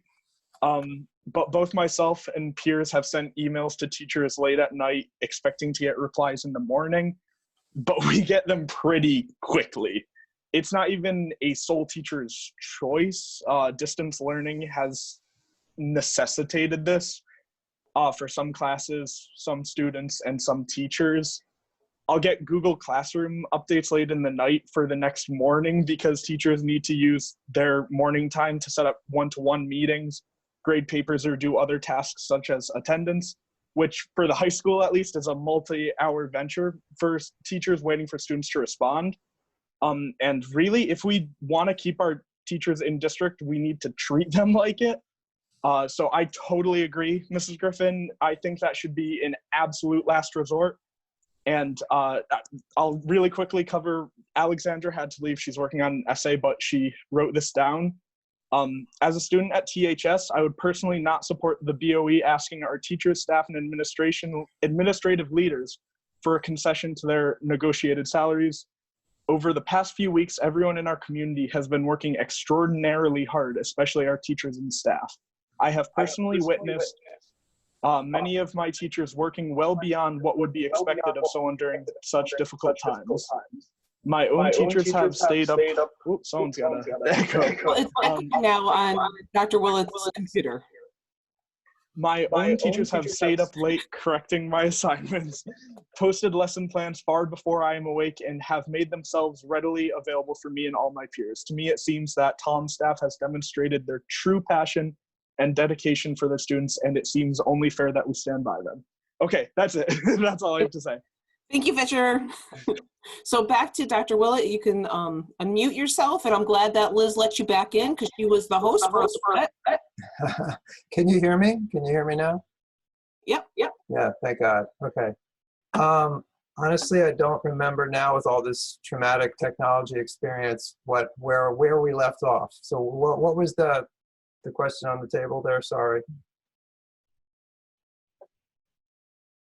Sorry, I think it was mine. I was just asking if you would be able to kind of put together a list for the 212,000 for FFC, so we'd have something to look at and kind of go through at that meeting rather than start our brainstorming next week, if that was possible, as far as savings, perhaps something that we can remove from the current budget, and just anything, any prepayments that you think we might be able to find. Yes, absolutely. That's my intention, and that is definitely what I'm hoping to do. I'm hoping to find as much as we can in that area because obviously it really helps us mitigate those costs. So that is my 100% goal right now is to find those items. Thank you. Anyone else have anything to say before we move to H3? And everyone's hands are up, so let me just see if I can, if anybody else needs something, if you could just remove your hand if you don't, and if you do, keep them up. So Jacob? Yep. Just real quick, I did like Christina's idea of potentially having a reopening committee. And I don't know exactly where that plays into everything agenda-wise, but I just wanted to put that out there. And that's everything I have to say. Okay, thank you. And Dana? I appreciated the little bit of comic relief in our meeting, so thank you for that. Fisher, thank you for what you said so passionately. As Dr. Willett always says, we have a great group of young adults in our high school, and between the last few, every meeting that I've been, or every time I've been exposed to you and your peers talking, it just is very refreshing and makes you proud of the Tolland Public School System. So thank you. And Thank you. I also wanted to say how appreciative I was for you supporting and standing by the staff that's helped guide you through your years in Tolland Public School System. So I'd like to reiterate what many of us have said tonight, but what Fisher has said is asking for some concessions and what have you would not be something that I'd be wanting to entertain. Again, we need to talk about our students' education and how we can provide that and how we can support our staffs in order to provide that for our students. So again, I just wanted to get in there to thank you, Fisher, for your words. Thank you. Then we have Rini. I just wanted to also say I like the idea of the reopening committee, and that was it. I just want to support that as well. And what would we, Dr. Will, what would we have to do in order to add an ad hoc like that?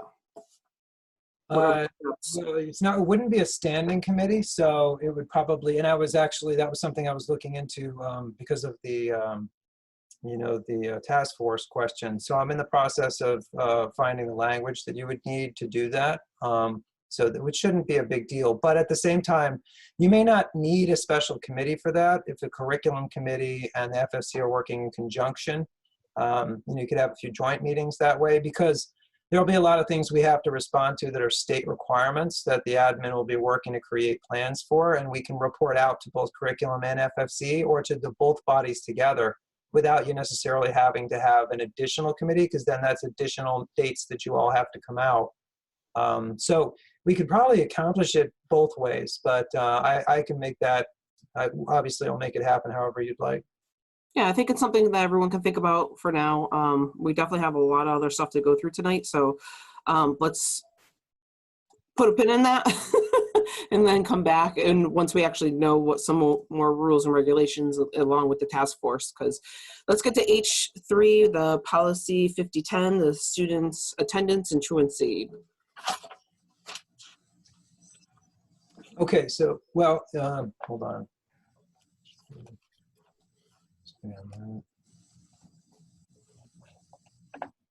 So I'm just reopening a few things that crashed on me, sorry.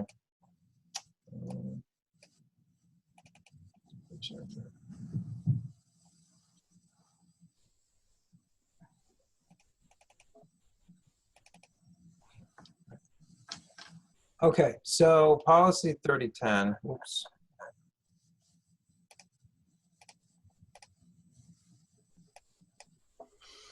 Okay, policy 5010, student attendance and truancy. First reading of this policy, if you take a look at it, the strikeouts have a strikeout font. The ads are in italics. Basically, this is bringing it up to speed with respect to the current, the current requirements. And most specifically, if you take a look at the actual ads and the actual strikes, and we're obviously we're adding it to, or bringing it up to date with the May 13th date ad, but essentially we're updating it to include chronic absenteeism. One of the new requirements specifically talks to chronic absenteeism. So we're in the process of continuing to update the regulation, not only to adjust to truancy, which has now become something that the district is fully responsible for. It used to be that probation officers would be assigned to students after a certain amount of absences had occurred, or rather they would be referred to the courts, and the courts would assign a probation officer. Most recently, the state has stopped doing that. They're not assigning the probation officers anymore, and they're not doing it through the courts. They've pushed that back onto the school systems, which does require, it's one of those, in a way you could look at it as an unfunded mandate, because now that requires more of the staff and structure to handle. So that's one change that the regulation will be addressing and is addressing as we continue to finalize that. But the policy itself, talking about chronic absenteeism, that's the most significant aspect of what you'll see in the policy adjustment. And then the regulation adjusts to the new burden, well, not new burden, but let's just say new role of the school district with respect to how we handle truancies. So this updates both the general statutes that have come into effect since the last time it was updated, and it also makes that explicit statement about chronic absenteeism, and updates the resources that are also referenced, the studies and the various research and Connecticut State Department of Education, papers and documents on it. So that brings the policy 5010 up to speed by making these changes, and going back that we are at the first reading of 5010. I actually had a couple questions in regards to this personal experience, but even this year, like my daughter was out for a week because she ended up with strep, or it was like a huge thing. She had a doctor's note and it was an entire week off, but we still ended up getting a letter saying how she was, we're going to be in trouble, all these unexcused absences, when everything, she had 8 days and they were all doctor's notes that were already in the file. Is this going to help any of that? Because when I talk to the nurse is like, that's just what we're mandated to do. Well, so that's probably something you and I should talk about in more detail, just as a parent to the district, because frankly, if you have a medical note and it's a medical excuse, that becomes an excused absence, and that should not add up the way that unexcused or verifieds would. If my child is staying home for, let's say, a few days because they had the stomach flu or they had a cold or something, if I don't have a doctor's note, that's considered a verified absence, meaning it's verified that we know where the child was and the parent knows where the child was. But those verified absences still count towards what the state considers truancy if it gets high enough. You have to get pretty high, but the state would consider a verified kind of absence something that that adds up to truancy. But frankly, you have to have 20 almost to get to that point, and then then it starts starts ratcheting up certain responses from the district that they're required to do. So we'd have to talk offline about that. Maybe I could help out with whatever happened there. Oh yeah, no, it just was a curiosity. Yes, Tony? This is one of those where it's probably a really good example of where we've got a policy and then a subsequent regulation that comes after that, where the policy is the board's vision, the direction, and then that regulation is written by the district as their way of implementing that. And so while our modification, our update to this policy makes those little tweaks, it adds that statement on chronic absenteeism. The expectation is then that at some point the district looks at its regulation to ensure that it's working in accordance with our policy. And the specifics, such as what you're talking about there, can be found within that regulation. Okay. Because I know it's not just me, because when I got it, it was like the massive mail list went out to all the kids, and I was like, she has medical. I sent in all the medical, and then everyone's like, oh yeah, it doesn't matter if they're medical. And I actually talked to the nurse, because I was like, why am I getting a letter when she's been excused for everything? So that's why I was just wanting to make sure that if there could be maybe save a little bit on paper and postage for kids that have the medical forms in, that they don't have to get it, because it's kind of irritating. Yeah, the state does require that we send out letters at certain iterations of absence. So that generally is why parents receive it. Sometimes a parent will receive something at, say, 5 absences, and they'll say, well, gosh, we've only had 5. It's because we're required to provide notice And sometimes by providing that notice, people will go and get certain notes and respond in ways they hadn't necessarily remembered to do. And so, yeah, I can definitely have an offline conversation and go into great depth about it. I was just wondering what the limits, you said 20 chronic, so I was just wondering, just out of curiosity factor, when that actually tips over to the actual, Well, it's an issue. Yeah, you get about 9 or 10 that are just, you could basically say an alien landed in your backyard and that would be verified, because you get about 9 or 10, and then beyond that 9 or 10, you can't have more than 4 in a month or 10 in the remainder of the year. So more than 4 in a month beyond the 10 and more than, say, 10 in the remainder of the year triggers the truancy. So, there are iterations where letters go home to try to prevent parents from, or guardians from falling into that higher number, because once we get into the higher number, we have to escalate, the reaction to it. And so the hope is to cut it, be able to help and work cooperatively with the families so we don't get to that higher number. But that's what you're into in the cycle. But none of that is in the policy. Right, that's all regulation. So it's regulations. Yeah, and we're updating that. Almost done with that, frankly. Perfect. Anyone else have any other questions? Rini, is your hand still up from before? Okay. So everyone else is okay. First reading. Okay. Rini, did the hand go down or not? Okay, now it is. Perfect. Perfect. Okay, so we're all set with this. So let's go to H4, Board of Ed goal setting update. Okay, so BOE goal setting, just to give you an update as to where we are right now. CABE has been contracted and confirmed to work with the Board of Education on goal setting. The goal setting will have 3 main components. Step 1 is a priming session. Again, virtual meeting, probably based on the timeline, as we'll probably still be in a situation where we can't meet physically. It's a superintendent's presentation, history of goals, work on portrait of graduate, and current vision mission work. It'll last about an hour of the June meeting and is suggested to be June 24th. Nick Caruso will be in attendance for that meeting. And each of these steps were discussed, and Nick is feeling like it's a good sequence as well. So that meeting would be, the suggested date for that is during the Board of Ed meeting on the 24th for an hour of that meeting. Step 2 would be with Nick Caruso. Hopefully, cross your fingers, we'd be able to do that in person, working within the parameters of social distancing guidelines. But if we can't, we would do it virtually. Virtually is not the best way to do this kind of session. I think Nick would like to do this in person.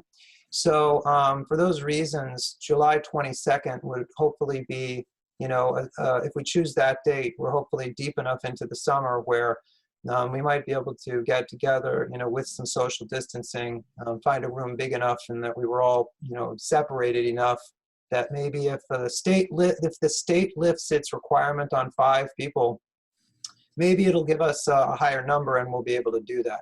So if we could choose July 22nd, hopefully that's sufficiently into the time. It would require most of the time though, about 2 hours. So Nick would be working with the group directly on the goal setting based on the history and the priming session. And then finally, step 3 would be the resolution, the setting of goals between those 2 times, working within the parameters again of social distancing. Hopefully by August, we'll have guidelines that will allow us to do this in person. If not, we would do it virtually. But again, I think Nick and maybe I think all of us would probably prefer that in person if possible. And again, that session would last about 2 hours, would be part of the BOE meetings. So the dates that are chosen are the BOE meeting dates so that everybody had those on their calendar already. So it should not pose, hopefully, a calendar issue. I do have a calendar issue. The 22nd is the week that I am not around. I will not be here. Okay, so so the 22nd was preferred by Nick for the reasons of trying to get it out there, but I'm sure he's flexible, so we could do June 24th, and then July 8th might just have to be virtual if we haven't received any other guidelines. But anyway, that's why we're doing this, to make sure that we bang down these dates now. You may notice that would we be able to, I mean, I don't know about anybody else. I mean, I'm sure everyone's calendar is still up in the air for the summertime because we're not sure. I mean, I do know because it's just with my parents' house and, so I will have to get out of here. So to me, I don't know if it's worthwhile doing a special meeting if we have to do it in the week in between the 15th, if that would make sense. We still have to see what Kate's schedule is because I do want to try to get everybody together. Yeah. Is July 8th not a possibility? I think it would be, but if we could try to do it in person, I thought was more beneficial. I think people generally just like it better, but one week may not be that big of a difference from July 8th to July 15th. Whatever the board wants. The 29th, because that would be the following Wednesday. You could. The only reason the board said no, so. Okay. Yeah, the only reason they chose board dates was because those would be best for those were already in the calendar, so to speak. Okay. I think there's a problem with July 15th. Now that I'm thinking about it, it was a date that Nick couldn't do. July 15th, I think, was a date Nick couldn't do. And what about July 8th for everyone? I don't see any head shaking. Can we talk? Yeah, there you go.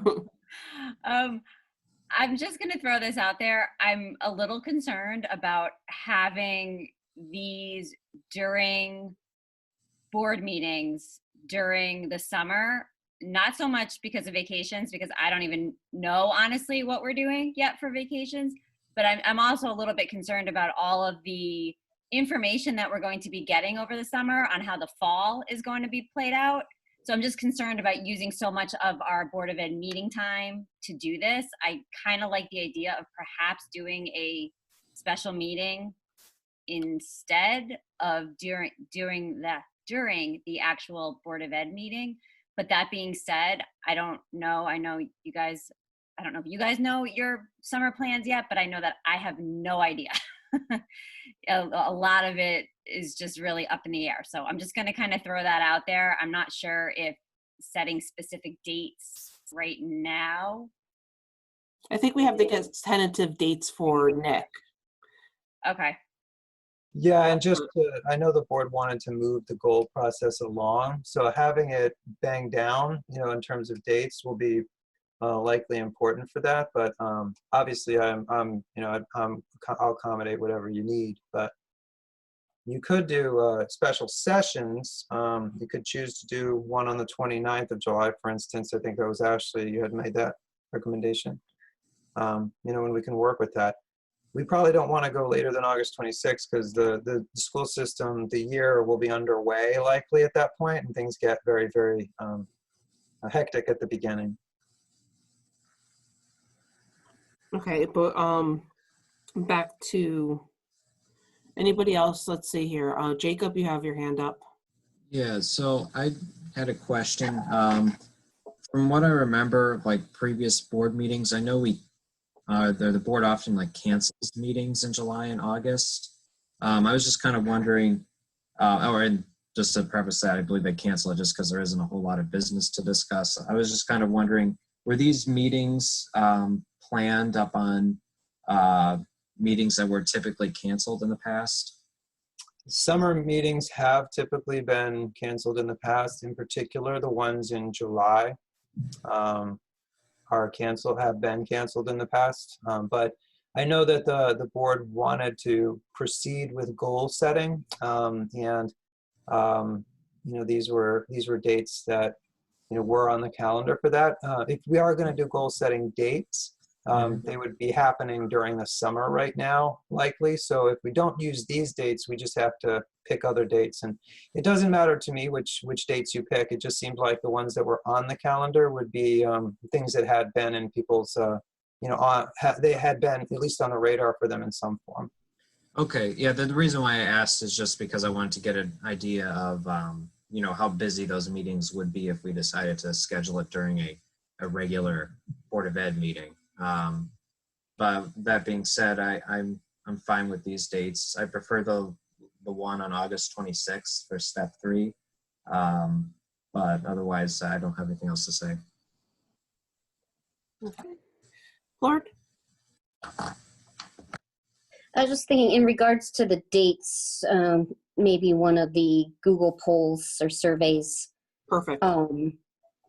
just to collect. I mean, it's going to be impossible to get 9 people to pick dates right now on this particular meeting. Maybe we could poll Nick for some availability for any special dates too before we send that survey out, but just an idea.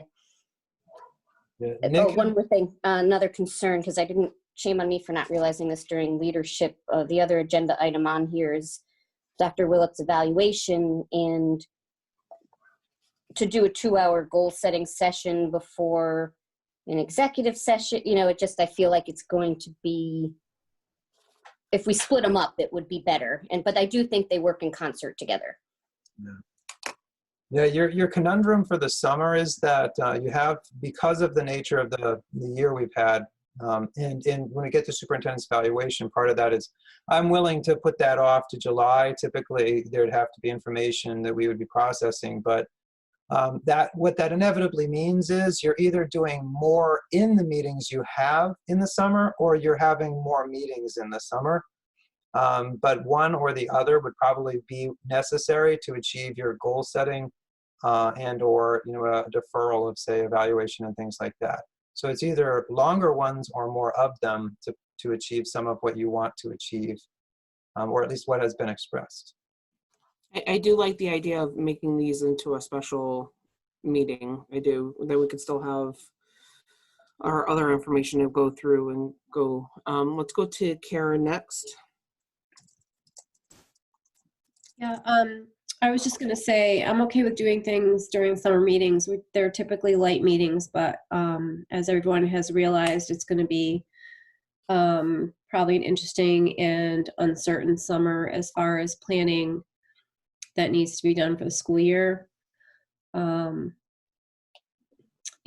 a lot of things are gonna end up bottlenecking for us, but I think we work it out, based on Nick and his availability first, and then go from there. But typically summer is supposed to be light, but it doesn't look like it's going to happen this year.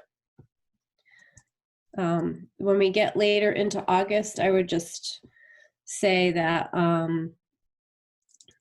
know Mrs. Griffin and I will both, hopefully, fingers crossed, getting children off to college, but I don't, those dates, hopefully we can work around that.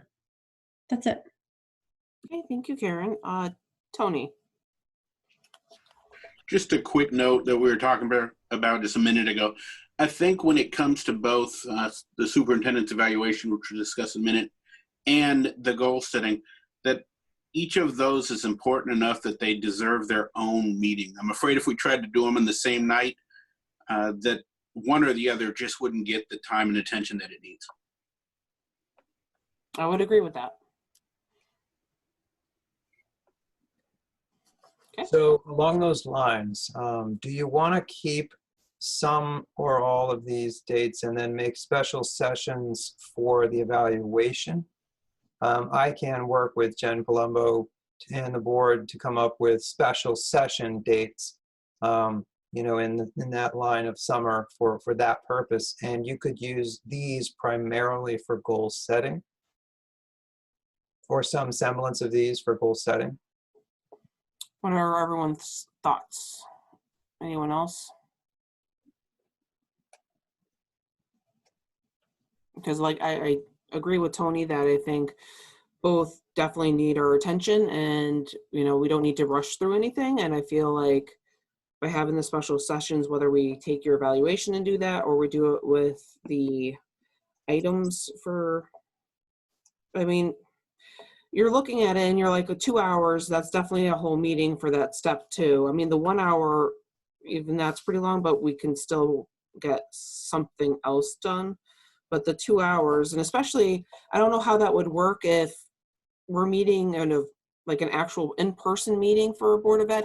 What happens with that? Because when it still need to be recorded, like what? Yeah, so a lot of times goal setting that is done as a board meeting has a very short agenda with respect to other things. It just essentially you enter this goal setting item. And during that time, you have free flow conversation with Nick doing his thing to help the board come to a certain place with brainstorming and then ultimately consensus. So it is generally still public. Everybody can watch that, but it's much more open-ended because you're doing a lot more free flow workshop type activity. So it does not look like this kind of meeting. It looks more like you go straight into that agenda item and then everything is still recorded, but you're doing that activity. Okay, just curiosity. Dana? Thank you. I just want to say I did like what Christina's idea was to kind of pull the dates. Again, there's so many of us trying to iron out a date. Is going to be tough this evening. But I would say that I would be appreciative if it would be sooner rather than later in the summer, because I mean, we're at that point we'll be 10 months into our 2-year, some of us 4-year terms. So I think goal setting is a priority. But again, both of these topics, Dr. Willett's, taking care of that as well as taking care of our goal settings as well as our, bi-weekly meeting priorities is paramount. So I just wanted to make sure that, we made it a priority with, the timeline. And that's it. Thank you, Ashley. Yep. Okay. So Dr. Willett, if you could, your Google Forms, have a created Google I'll set up a Google form to mine the dates that you may want. And assuming what you are asking though for here is you are looking for us to do a Google poll or just in general to use an electronic form to gather everyone's availability. Are we gathering their availability for superintendent evaluation meetings or as alternatives to using these board meetings for goal setting? Like what are we gathering the availability? Well, I think honestly, I think you're on we have two different important things going on in July. So I think honestly, if we could do one for goal setting, if people say that we want to do them during the Board of Ed meeting and also have pull for dates that we can do your evaluation, because we're not going to get both of them done at a meeting. So I think whether we use one or the other, we need to still find out what Nick's availability is because he's running it. Well, I did that. I did that. He's available for just about anything other than July 15th. Okay. At least that was the last conversation, was almost anything. I think he would prefer it not to be a Friday and, things like that. But, I think his availability is pretty open right now with the exception of July 15th. Okay. So I guess if we're doing a poll, I guess, are we saying that the poll, and I'm just trying to clarify, the poll is going to be to determine the goal setting and the superintendent eval dates, and we'll leave these board meeting dates for board meetings exclusively and not for goal setting? Because if you're going to pick dates for goal setting that are board meetings, then you don't need to do the poll for that. You know what I'm saying? Well, I think that I just want to make sure. I keep going back and forth because, we can use the board meetings either for your evaluation or for doing our goal setting. Right. So I just want to know what people's other availability is, and then we can build off of that. Okay, sure. Because if someone all of a sudden, depending on what it comes into, I don't want to push out your evaluation late. So maybe perhaps, the beginning of July would be your evaluation, and maybe, we have to still figure it all out.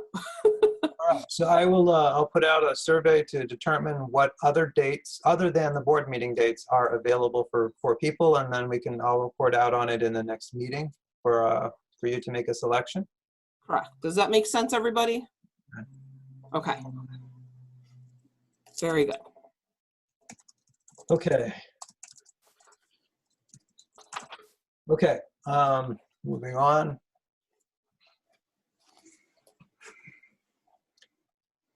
Last day of school. So right now under Executive Order 7 and 7E, 7E was listed below for this item. There was a waiver of the 180-day school year requirement. Typically, we are required as a school system to go 180 days.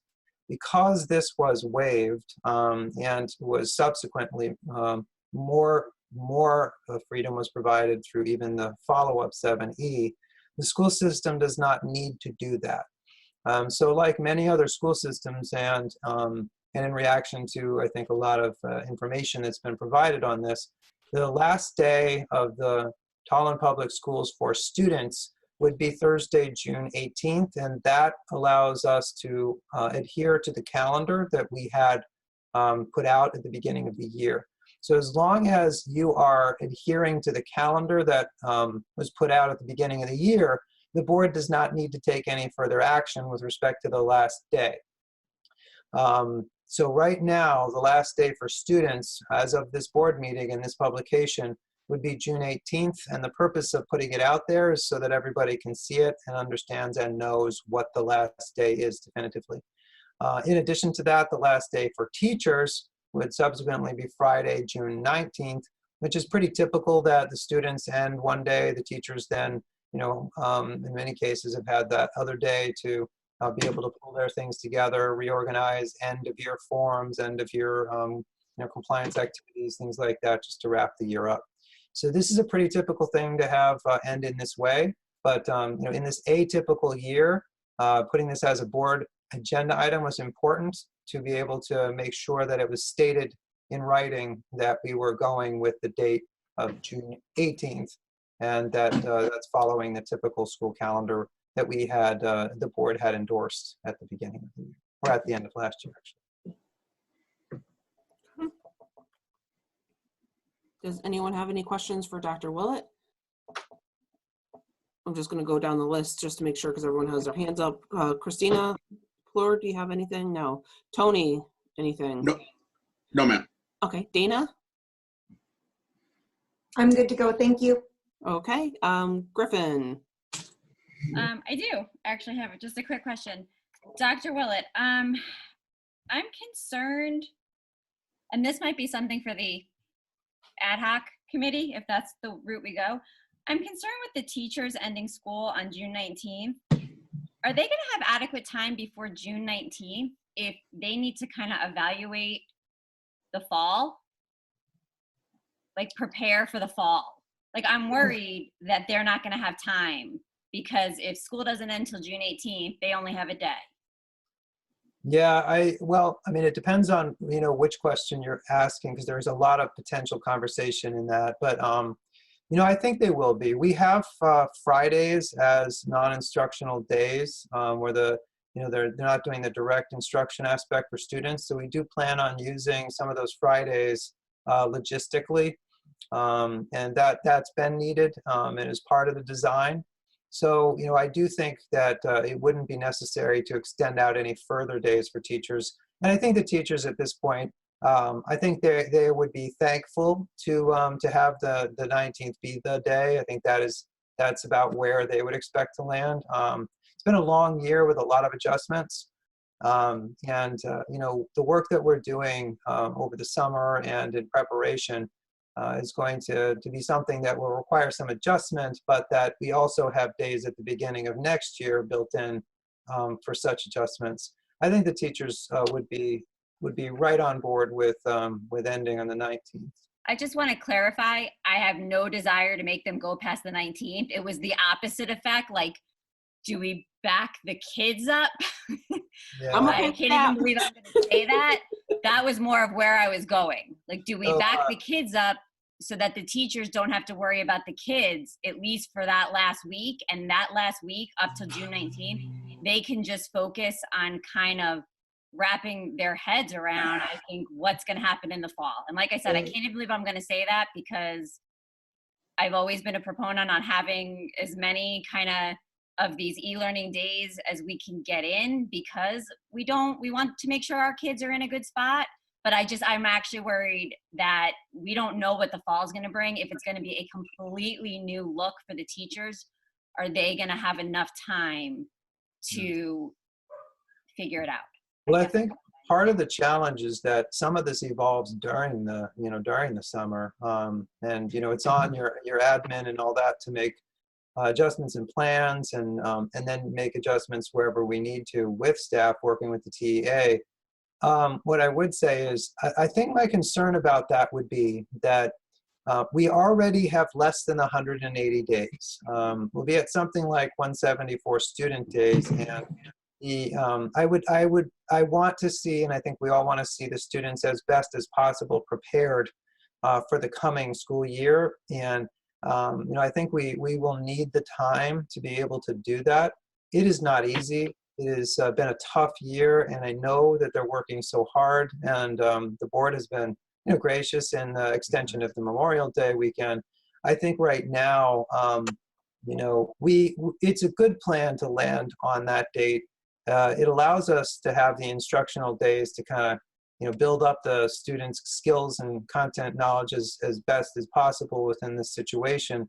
And I would be a little worried about cutting more days off of the student year because we've already lost days in that. But I understand the feelings around it. Certainly understand the feelings around it. Okay, thank you. Okay, and then I'm not sure. Dana, did you raise your hand again? Or is it still just up? I'm like losing track now. Evidently, it's still just up. Okay. I'm with Christine on not going through till June 18th. I would be on that as well. Sorry, this is really tough. This whole online learning with the little ones. Oh my God, it's very time consuming when you're working full time. Tony. Yeah, I just wanted to point out, I'm agreeing with what Dr. Willett was saying there. While I understand, that the distance learning isn't nearly as efficient as classroom, I think come next year, whatever our educational system looks like, we're still going to require these kids to have a certain base level of education. I think we need to take advantage of whatever methods we have now to get them that knowledge. And so I'd be incredibly hesitant to go any less than the June 18th date that we've got set. Okay. Jacob?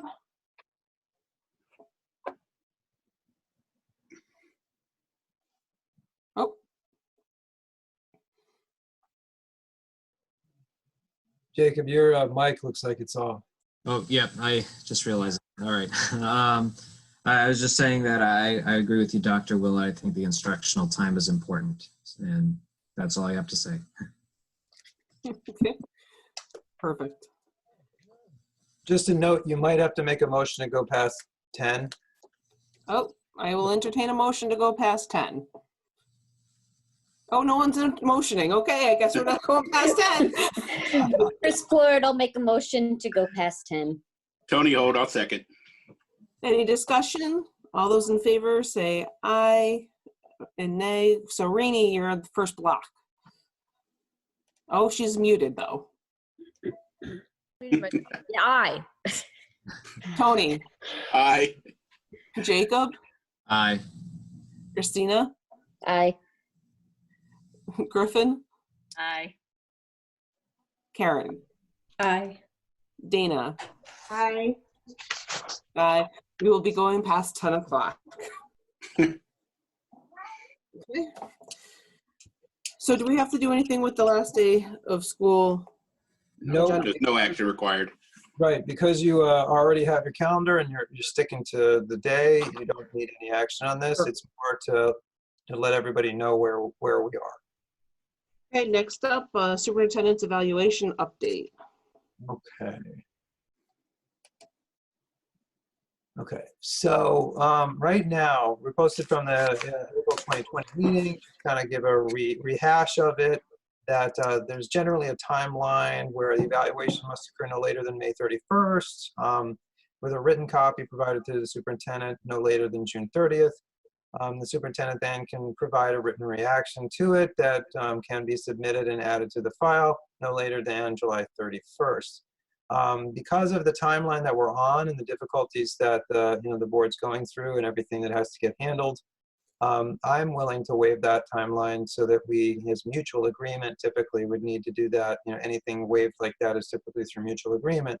But I understand it's a difficult time, so I would be willing to have this timeline waived such that the evaluation can occur no later than July 31st, with a written copy no later than August 14th, and then provide a written reaction, no later than August 26th. So if the board is in agreement to do that, I would be in agreement to do that, and then you'll have a little bit more flexibility on timeline with respect to this. There's also another part of this that goes into what's called an evergreen 3-year renewal, which when we get into talking about this, I will also mention that at that time. That's just another layer right now. But bottom line is this would push this off, and it would be more favorable for the board. It's a little bit more risky for me, but I think it's more favorable for the board, and I can understand why we wouldn't want to do that, later rather than earlier, given everything that's going on. Okay, open up for questions. Dana and Jacob, are your hands from last time or new? I lowered my hand, Ashley. Okay, so Jacob? Yeah, so I would actually like to see on time. I'm open to hearing what other board members have to say, but I do feel it is important, and I would like to see it scheduled, or I'd like to stick with the current schedule if at all possible. Okay. Tony? I think, especially if Dr. Willett is willing to do it, I'm happy with delaying it just to give us, the additional time. I'm curious, though, about the process. And I apologize, I missed the 22nd meeting where you guys discussed it, but in reviewing the information that was provided, it looked like there was a bit of a process where the board fed its information into, I guess, the chair and vice chair, who wrote a report, and then, Dr. Willett, can you give a little bit more as to how that works in general? Yes, I had a timeline up here, and when this crashed, it seems to have lost that. So if you give me a moment, I'll try to recover it. But that essentially, and it's best to, let me see if I can grab that really quick. This will help in a narrative.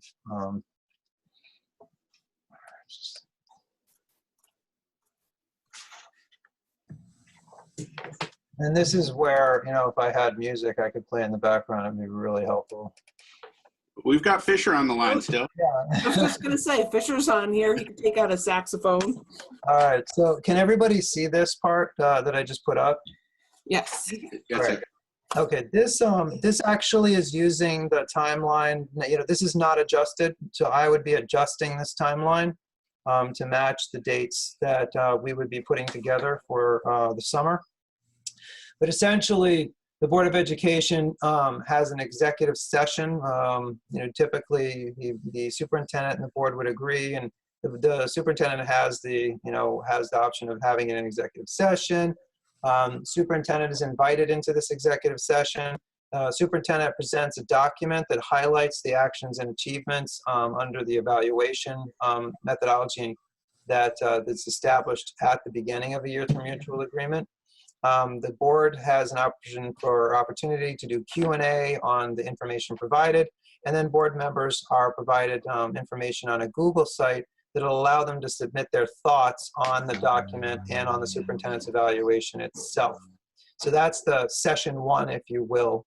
Then between that time and session 2, in the comfort of your own home, so to speak, BOE members review the material and then ultimately submit their thoughts and rankings through this Google form. The Google form is transferred ownership specifically to the chair and the vice chair. So once that transfer of ownership, the form is set up, but once that transfer of ownership occurs, I can no longer see it. And the chair and co-chairs or any members of the prior board can tell you how that works. Then you have complete control, can see what every board member is submitting, and that no longer is something that I can see. So in session 2, I have, or between that time between the two sessions, I have a meeting with the chair and the vice chair, or the superintendent does. The feedback is presented to the superintendent. The superintendent can answer any additional questions that may have come out of the situation. And then the chair and the vice chair typically complete the superintendent's rating document based on the information provided by the board and any articulations that are given by the superintendent during that time. Then the executive session, another executive session occurs after that. And during that executive session, the chair and the vice chair present the superintendent's evaluation document to the Board of Education to review. The superintendent is then invited into that executive session to provide any remaining Q&A. The chair and the vice chair then make any necessary tweaks and then submit the final rating document to the superintendent of schools. In this scenario, that's happening around June 10th. June 11th then through the 23rd, which again, this would be adjusted, a meeting occurs with respect to negotiations with the superintendent about how compensation might change or not. Details are determined. And then at the June 24th meeting, in the timeline that was there, the Board of Education ultimately makes a decision about what it wants to do with respect to that previous step. So this outlines the process. There are forms that go along with this process. Generally it wraps up on the timeline that's illustrated here. But again, I would recreate this document based on the deferred timeline, should the board want to agree to go in that direction. Okay.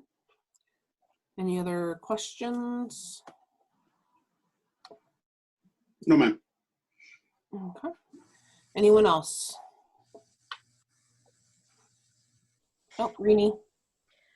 I was just wondering, did leadership ask for the deferral, or did Dr. Willett feel that that was going to be the better route based on what we have upcoming? I honestly can't remember what the conversation was, but I think at one point or another, it occurred to me that you were overloaded enough, and that this might be something that the board would appreciate. It's a little harder for a superintendent because it's farther out. Obviously, that's something that limits options for superintendents. But I feel like I understand that this is a really, really difficult time, and I'm willing to do it by mutual agreement with the board if the board wants to do that. And I thought that it would probably help you, but I believe that others share that thought. Okay, I was just curious, and the reality of it is, even if we did this, we could still do it on time. It just gives us the luxury of not doing it on time, right?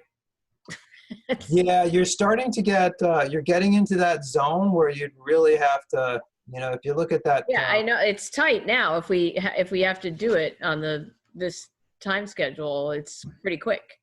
Yeah, so that's why I could adjust it by mutual agreement and give you less stress, more flexibility. Okay, that was my question. Sure.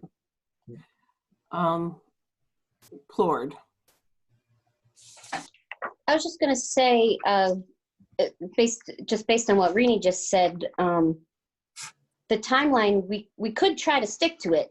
This just gives us some room to really work on it. I think just from my experience the last time around, I guess I felt the timeline was a little rushed even without a pandemic. And so I think this gives us the time to really do it and really understand the process. And, by setting it apart from the goal meeting, but in concert with it, I think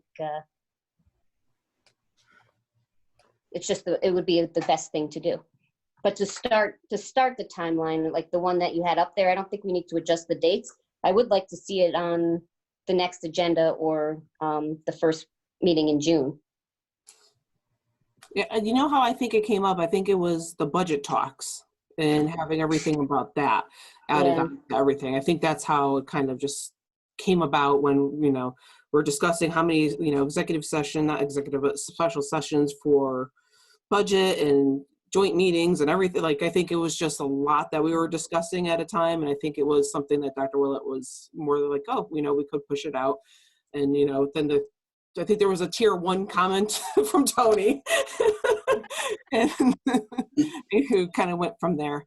Let's go to Karen. Yeah, I was just going to say, since there's only 2 out of the 9 of us that have been through this process before, I would agree with, Dr. Willett's recommendation that we give it a little bit more time, and with the goal setting things we need to accomplish, and there's, other executive sessions we need to do. And I think something like this will deserve quality, time, and consideration from all of us. That's it. I agree. Thank you very much, Karen. Any other comments? Okay. So then do we have to do this for board action to move it to waive? Is that my? Yeah. I'm trying to find the proposed motion here, if I could get this to cooperate. Oh, I got it in front of me. Christina Plord. I'd like to make a motion to I'm moving this to board action, right? The superintendent's evaluation update to board action K1. Tony Holt, second. Okay, discussion. Does anyone have anything to say? Okay, all those in favor say aye or nay or abstention. So Rini? Aye. Tony? Aye. Jacob? Aye. Christina? Aye. Christine? Aye. Karen? Aye. And Dana? Aye. Okay, perfect. So we will move the superintendent's evaluation update for K1 for board action. All right, so then you're on to H7, which was the added item for graduation task force. Correct.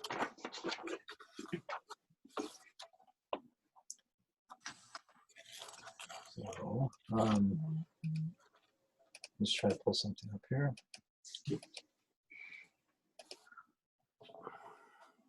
Okay.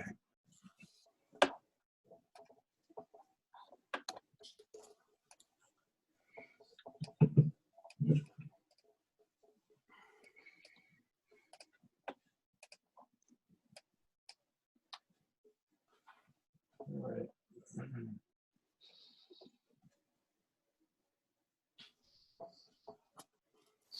Okay. Well, I will, I don't know if you wanted to, because I looked at it before the meeting, and so I just had a couple of quick questions. I know you haven't presented it quite yet, but since you're still looking for it, I had a couple things, like, how'd you pull the 24 number? Because you had 24 and then you had 16. So I was just questioning because it seemed as though there were a lot of teachers and admins on there. Yeah, so there's a couple of things to consider here, and maybe we go from the high level to the low, just start sort of where maybe just as a discussion of what you want to do as a board, and then go into the granulars. But right now, what I'd recommend, and I can put information up there on it, but you haven't had much time to chew on this, so I would recommend that we go forward, or allow the staff to go forward with planning the virtual graduation. And while that is in process, because it does take time to do well, that the task force, we as a board, you look at the material provided, look at the material from Shipwin and Goodwin that I received today, because it was received today and I posted it as soon as I could. To really look at that, and so the board can really look at the information that's there, really look at it, and then have some time to think about how it wants to do its recruitment/appointments versus what we're bringing on from the staff side for the composition of that task force, because ultimately that's going to be a committee of the board if it's done that way. And it is subject to FOIA, It has some very strict elements about, meeting and recording, just like the meetings that we have for our subcommittees. So there are some requirements that would need to be put in place. So my feeling is that you go forward with the virtual graduation planning, and that you then have we put the task force on the agenda for May 27th's meeting. Between now and that time, we expect the state to come out with guidance. And so it would be greatly beneficial to know what that guidance is. And what could happen there is the task force could actually be in the process of, with that enhanced guidance, planning perhaps an in-person version that could occur later. So the virtual version would be, being planned and being put together so that the students have that option, and it would ensure that they're not left with nothing. That if there's some complication, that virtual graduation goes forward, people participate, and they get the diplomas, and they are part of a graduation. It ensures that nothing gets, that nothing that happens ends up, pushing it so far off that it doesn't happen. It gives them that option. And by the 27th, we should have the guidance from the state, and the board will have had more time to look at the information that has been provided. On the 27th, we could make the recruitment. We would have the recruitments and the appointments and the board, the committee structure set up so that we could move forward at that time with it. And it would not be pressed for time because they would be able to be planning a in-person version. So there would be the virtual version that would happen to make sure that everybody got that experience. And then an in-person version would be something the task force could plan based on the updated information from the state. And the board would have time to really digest what having this task force will require. Let's go to questions. Tony? Yeah, I think I've got a real issue with proceeding forward with option one. And based on the conversations that we had in the last meeting, it seemed obvious that option one was not the preferred. Now, I know we had a lot to look at, and we had some conversations to have, but proceeding forward on any of the options while we think about the other options just seems like an end around that decision process. And if Dr. Willett and his staff need direction now, then I would recommend that the board puts a vote together and we give him direction. But it was my understanding after the last meeting that there was time to discuss and to look at what the governor was going to say before making that call. Yeah, the issue is that we have not received the crucial guidance from the state. And I'm hoping that comes out in the week, but the timeline, the state has to step up and give us that information. They have to lay it on the line. They have to let us know what they are going to permit or not going to permit. And, the timeline makes this tough. So it's not meant to take away anything. It's meant to provide that virtual option, and then the in-person option could be the one that happens. It's just that if it does happen in August, there's a percentage of kids who cannot participate. So this would allow both groups of kids to participate, and having both might not be a bad idea because it would allow all kids to participate in one form or another. I recognize the merits and the detractions from all of the options. I simply don't like picking one as a default. I mean, if we need to make a choice, then we should vote on it and make a choice. Okay, the only thing I would say is that if the state delays and if we do not get the answers we need, you could end up missing the window. It takes time to make the virtual one work well. So it's just something to keep in mind that, if there are delays in what they provide for guidance, and we do not have flexibility beyond what the executive orders allow, which I think if you look at the legal document, you'll see kind of where our hands are tied. If we are not able to act because the state is not acting, and we do not start planning the virtual one, we may be in a situation where, we aren't able to execute the virtual one by the 18th. Well, and I think then that the information that I would look for then is that timeline, sir, that to be able to put on option 1, you need a decision by this date. To be able to put on option 2, blah, blah, blah, so that we can then see where that decision has to be made by, how long we can wait and how long we can do that analysis. All right. This is like when I was a kid and my mom called me Walter with the full name. If I'm going to sir, I know I'm in trouble, right, Tony? Sorry, habit. Yeah, that's all right. So what I'm going to do is let me display, I'm not sure which thing the board wants to see. I think I've got this up and I'm praying that nothing crashes. But let me try to change the screen that I am sharing. Let's just, the gods of the machine will stay with us. Let me see.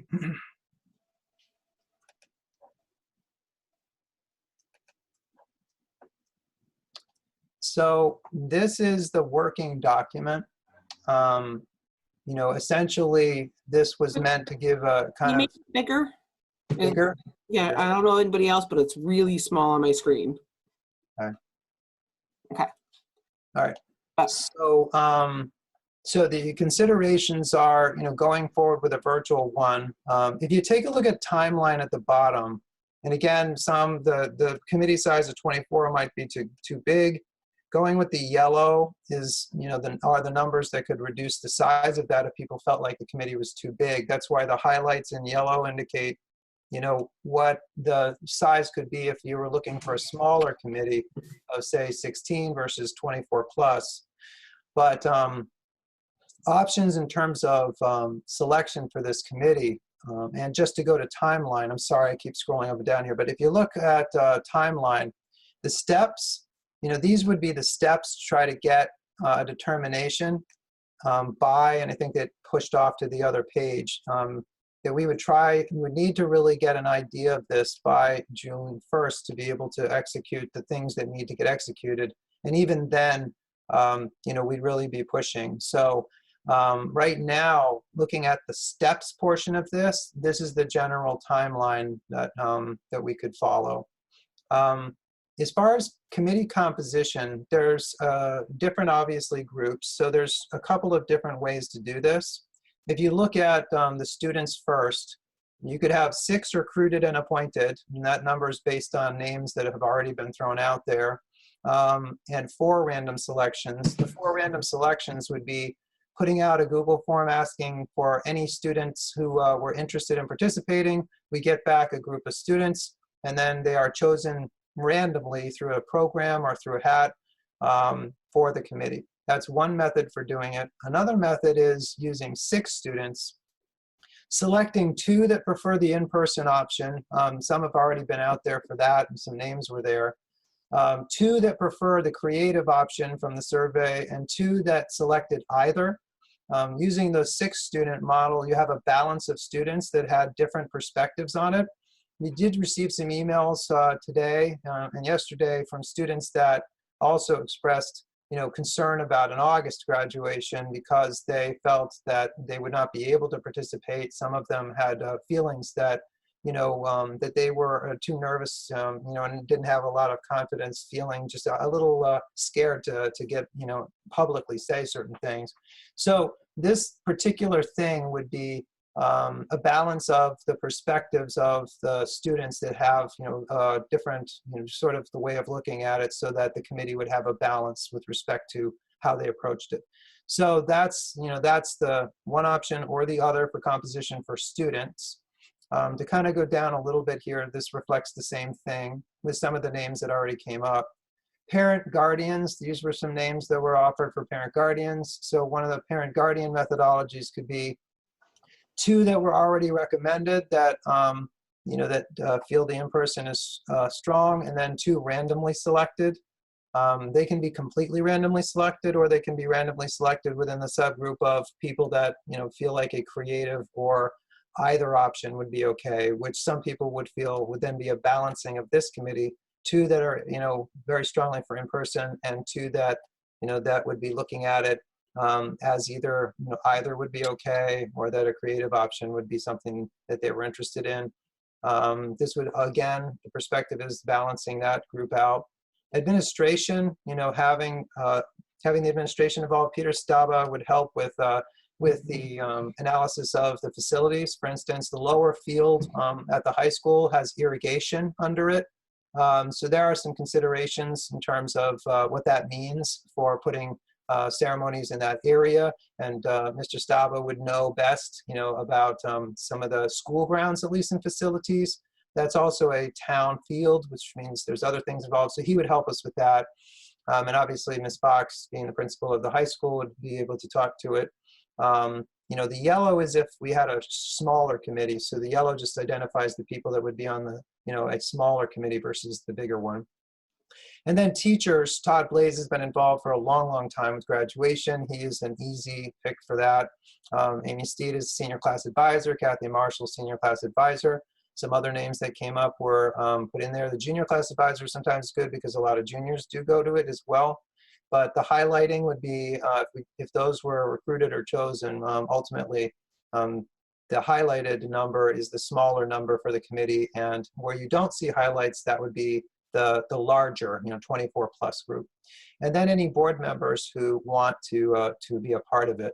If it's a board committee, you're ultimately going to need a board chair for that subcommittee. Just like the curriculum or other committees, I'll do a lot of the grunt work, but you'd need, if this is going to be a task force committee of the board, you'd need a chair to do it.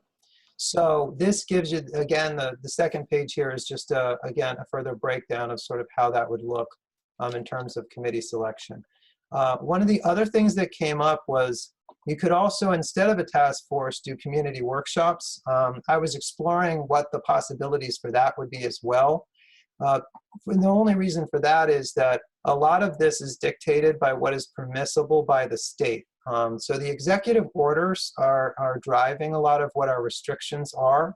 And, if that is in some way lifted for August, that option, then becomes more of a planning exercise than anything else. So, that is something you could do through a series of community workshops, and then the school system could enact, what came out of those community workshops. The reason why this is restricted largely right now has to do with the executive orders that are in place and the restrictions that have been put on us. So again, in about a week's time, cross your fingers, we should get more guidance, and that would open up opportunities. So it would probably, it would be a thought to have that perhaps the board would take this up on the 5/27 meeting once it's had time to digest this. The other thing that's important to digest right now is the document from Shipwin and Goodwin. The document talks very specifically to the legal aspects of this. And so these two things together could be used to kind of consider this, and then on the 27th, the board could then take action, having had time to actually consider it more deeply. Okay. I do think that kind of the time's of the essence of this as well. The community workshop, I understand where you're coming from, but it's not like you can just kind of sit in a library room. And if you have a lot of people, I just think that it's better to do a lower number personally. We'll keep going through everyone and give everyone an opportunity. Jacob. Thanks, Ashley. Yeah, I would agree with having a lower number. I think even if it was 16 people, I think that would probably make it larger than any other committee or elected body in town. And I think because time is of the essence, there is some virtue up in being more agile and smaller. I do like the idea of trying to incorporate different stakeholders up onto this committee, but I do feel that there just needs to be a smaller number of representatives for each one.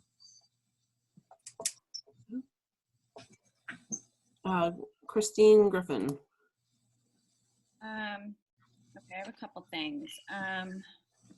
I guess my first concern is definitely that I think the 24 is too big. I think that, the public was pretty clear on Monday that they really we're excited for this task force, and I think getting 24 people together in the next week would be really difficult. I also think that, especially the kids, they don't want to wait 2 more weeks to get this going. They would probably be ready to do this task force tomorrow if we could pull it together. So I think waiting until the 27th, or I think that was the date, to talk about this again, I think this is something we have to put together as soon as possible. And I think anybody who's volunteered has will be willing to do it as quickly as they can. My other concern is I understand wanting to have something on June 18th.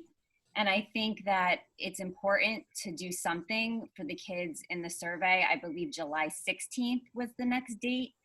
That was the most popular. So I think that's something that the task force could probably look into. Like, what would our plan A be? Is it something virtual on June 18th? If we can get the outdoor ceremony on July, let's do it. If we can't, can we have maybe our drive parade thing as the backup in July as the absolute last resort if the governor says no way to the outdoor ceremony. But I think all this is something that is important for the task force to kind of come together and discuss before we spend this much time. I'm concerned if the kids get their diplomas in this virtual June 18th, then are we just going to kind of forget about July? And that's my fear. And I think that might be the kids' fear too. They don't want their diplomas on June 18th. They don't want it virtually. If we want to do something virtual, I think that's okay. But the impression I got from the kids on Monday and from the parents is they don't want their diplomas on June 18th. They'd rather wait and see. So I think we still need a plan A, a plan B, and a plan C. And if we end up doing 2 events, great. These kids kind of deserve 2 events. So that would have been my only thought, is to get this task force on the smaller side and get it done as soon as we can. Thank you. Just a comment quick. The only problem that we face with the scenario is that you're in a way we're flying blind because we do not know what the state will allow you to do yet. And in about a week's time or so, we hopefully will get some clarification. So for instance, if one decides on a July situation or talks about that and the state doesn't allow it until a certain point. So some boards I've noticed have actually pushed this off a little bit to say the next week because they expect information to be coming out this week from the state. Having said that, I can respect the desire to just throw the throttle forward because the state, who knows what the state does sometimes, but it does seem like they are going to come out with something, in the next week. And so that's the only reason. You'd be operating with a lot more information, hopefully on the 27th, to be able to do it. Plus, the board really needs to, take a minute to look at some of the information that came today. With respect to it, and that would help the board, I think, in a couple of ways. Okay, I can understand that. I know that the governor said something today specifically regarding outdoors and weddings and graduations for June 20th. So I get maybe that's too. I don't want to rely on that, and get our hopes up too high. But again, I just honestly think for the kids' mental health, they want to start talking about this, and let's give them that. Even if we have to change gears a little bit after a week, let's let them at least start brainstorming this stuff. That would just be my suggestion. Thank you.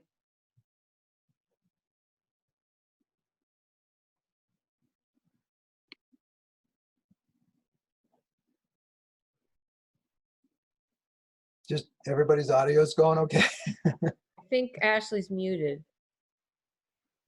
I am muted. I was sneezing profusely, so sorry. I muted myself. Karen? Thanks, Ashley. I turned my video off earlier because I was sneezing, so yeah. I was just going to say, I think it's fine if we just kind of get things started, and planning a virtual compilation video, whatever you want to call it, and starting to make plans for that, I think is smart. And there are kids that are leaving for the military. And if they miss out because we just want to push things off for something else, I don't think that that's fair to them. And if we end up with 2 things, I think that's great.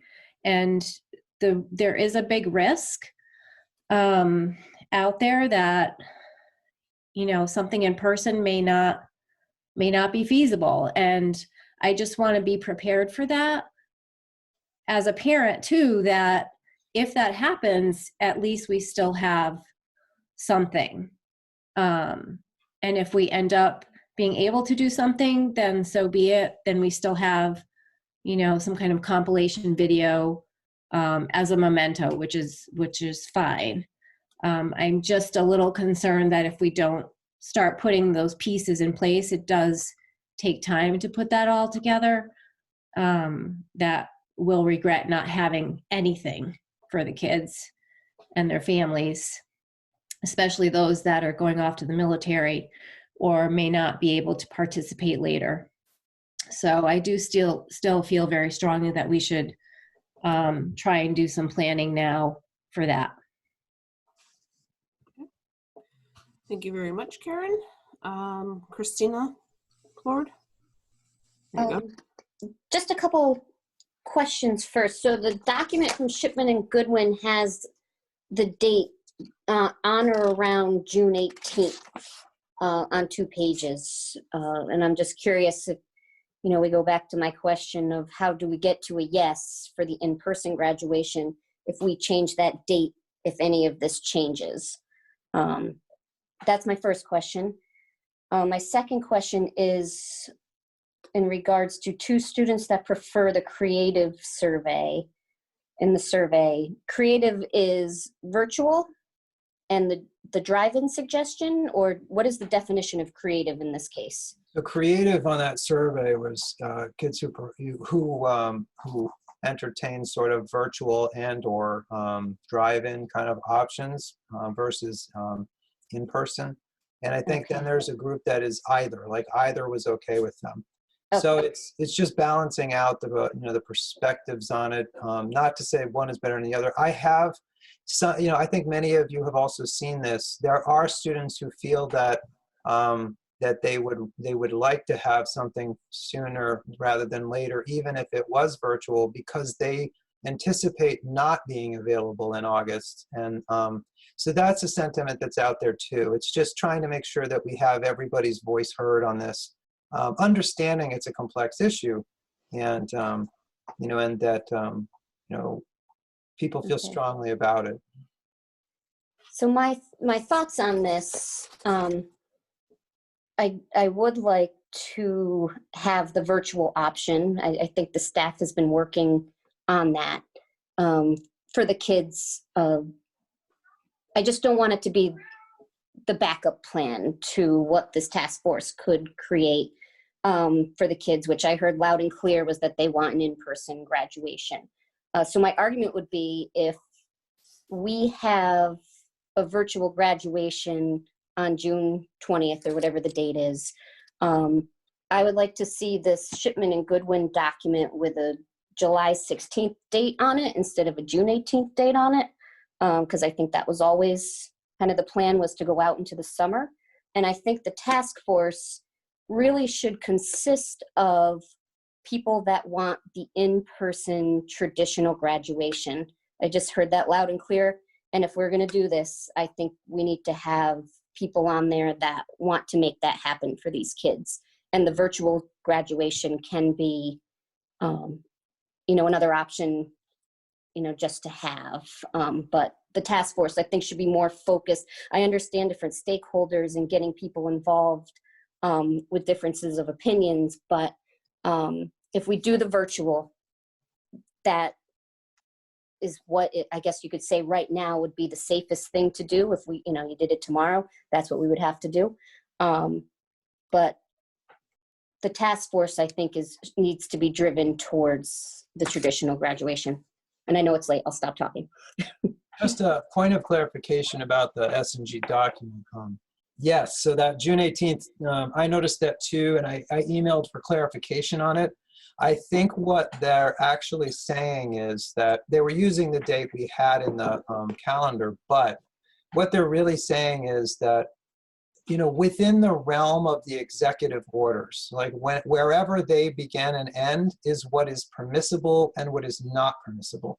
So when you go through that whole document, that's really where the line is, you know, what your conditions are under the executive orders for however long they extend, whether it's to June, July, or whatever, and then what, you know, your options could be if that weren't the case. But that's what that document advises about, is while you're under the conditions of the executive order, these are the things to be thinking about with respect to that. That's, I think, the nature of the language on that. Thank you. Ash, I'm all set. Okay. Dana. Thank you. Rubbing my eyes. They're getting tired with the screen. So I'll try to be brief. I know that I truly want these young adults to get what they've rightfully worked so hard for. And first and foremost, I am appreciative of the idea of the task force. And I don't know if there's a nomination process, but I would nominate Fisher to be on that task force as well. I think that he'd be a great advocate for his fellow students. I know that there are some great names and some bright young adults that you've already put on there, Dr. Willett. So I'm very appreciative of that, and I'm appreciative of those students making their voices heard. And as several of my peers have said, is we've heard our young adults loud and clear. They want that traditional ceremony, that rite of passage, and I couldn't agree more. But I think right now, what we need to understand is that we are kind of, I hate to say backed into a corner, because right now the governor and the state have not said either way we can go, right? Nothing has changed with that. So I think we need to think about that fact, and we need to think about, you know, kids that are leaving early for college, kids that are leaving early for the military, or kids that are immunosuppressed that would not necessarily be able to go to that in-person graduation. I think doing a virtual now and having that task force really advocating and fighting for and organizing that in-person graduation is kind of the best of both worlds for all involved, especially during this time. Because at the end of the day, you know, hopefully they'll be able to get that graduation and that formal ceremony. That's what we want to see these kids, these young adults do. And like you guys had said on Monday, it was move those tassels together. I think that's phenomenal. And I think it's just kind of a win-win situation if you had both. Having that virtual, it's almost like a little memento you could have. I'm not saying in lieu of, by no means is that what I'm saying. I'm saying this could be in addition to. And God forbid there wasn't that opportunity because of something that happens down the line that we don't have control of or anybody has control of, they will have that virtual. Again, I want to make sure that I'm crystal clear that I'm not advocating for the virtual over anything else. I really want this task force to be put together thoughtfully and with the folks passionate about getting that formal graduation that these young adults truly deserve. And that's all that I have to say. Thank you, Dana. Rini. I think that it's not a problem, or it would be in our best interest to go forward with at least getting the committee together. Like, let's put the people on. To Christine's point, I think they're, you know, anxious to get going. In my mind, I agree with most folks that we're going to need to have a virtual component for those people who may not be available, who may not feel comfortable coming to an in-person or whatever. Get that on video that can be played at an in-person or a drive-in and kind of combined in, so you still really kind of have all the kids, but really offer it to whoever would like to do that piece. And I somewhat agree with the idea that, you know, the task force really should be made up more of people who are wanting the in-person, because that was really the driving, vote, if you will, on Monday, or the voice. Even on the survey, it certainly seemed to come through pretty loud and clear that. So while I understand everybody's going to have an open mind with regard to what we're going to be able to do, and they're going to have to understand that we may need to switch gears, but I think that really should be the goal. And then if we have to ratchet down from there, we do. But I agree on the in-person and allowing that to happen for sure, because there are people who aren't going to be able to come. Even if we were going to have it on the 18th, there might have been people who weren't going to be able to come. So for whatever reason. So I like the idea of being as inclusive as we possibly can. That is all. Okay, perfect. So I think I went through everybody. So what I think that we should do is still have the dual graduations. You have the virtual just in case, so that regardless of what happens in the summer, our students still have something just in case a in-person graduation is not allowed. But I do want to see the task force come together. Let's get those Google Forms out if we need to and start sending them. But personally, I think the 24 is it's too many. It's too many people. I think we need to lower that number. We need to get the people who are truly looking for and trying to work with Goodwin and Shook, whoever we need to talk to get an in-person graduation. Obviously, a lot of this is driven by the state, but we could still try to plan accordingly to everything. That's kind of what I'm taking from this. And so, Dr. Willett, I don't know if maybe 16 people or maybe less, do you think? I'm not sure what you feel for numbers, if we're just doing people who are pro for the in-person. Right, I think, people,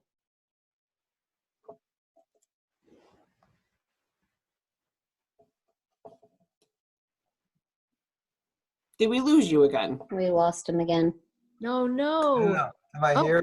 He's back. You're here. You're back. You're back. He's alive. Too many hard questions for you tonight. You just keep disappearing. I'm done. Just I think you asked about the size of it, right? So yeah, we can cut it down more. I just was trying to be sure that we did not leave out anybody that would want to be a part of it. We will have to hold them virtually. So, a Zoom meeting of 16 people we can do, because we kind of do board meetings with many more people. This would be similar to such a structure.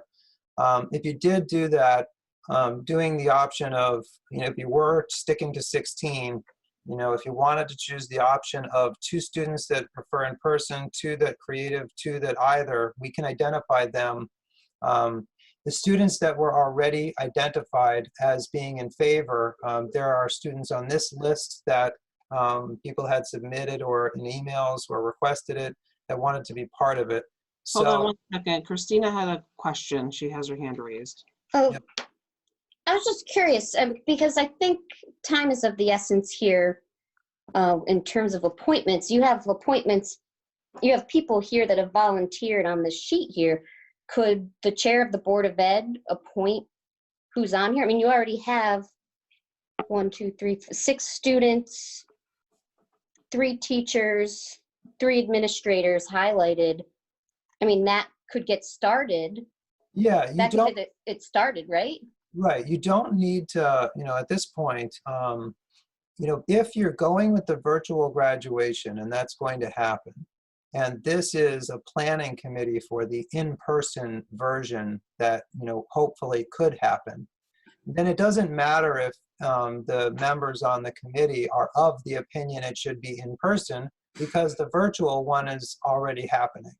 But if you were trying to decide between a virtual option, right away, and then an August graduation as an alternative, like an or situation, either or, you'd probably want to balance the committee with students who were concerned about, not being able to do it in August, right? So you'd want to go with the 2, 2, and 2 maybe to balance that perspective, because it's not a planning committee in that case. It's more like a decision committee about which option will be used. So by having us do a virtual option, by having us do a virtual graduation, this becomes a planning committee for the in-person version. So we would do a virtual graduation.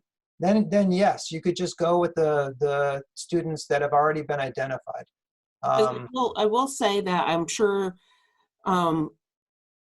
a lot of the students will be very cautious about this, just because I don't want them to think that they're going to have a virtual and that the in-person graduation is not happening. That's not at all how we're planning this out. I want to make sure that they understand that this group is going to be dedicated to getting anything and everything that we possibly can to have that in-person graduation. I just want that to be very clear. Yeah, and we would put all the energy into making that happen. You'd have my full support.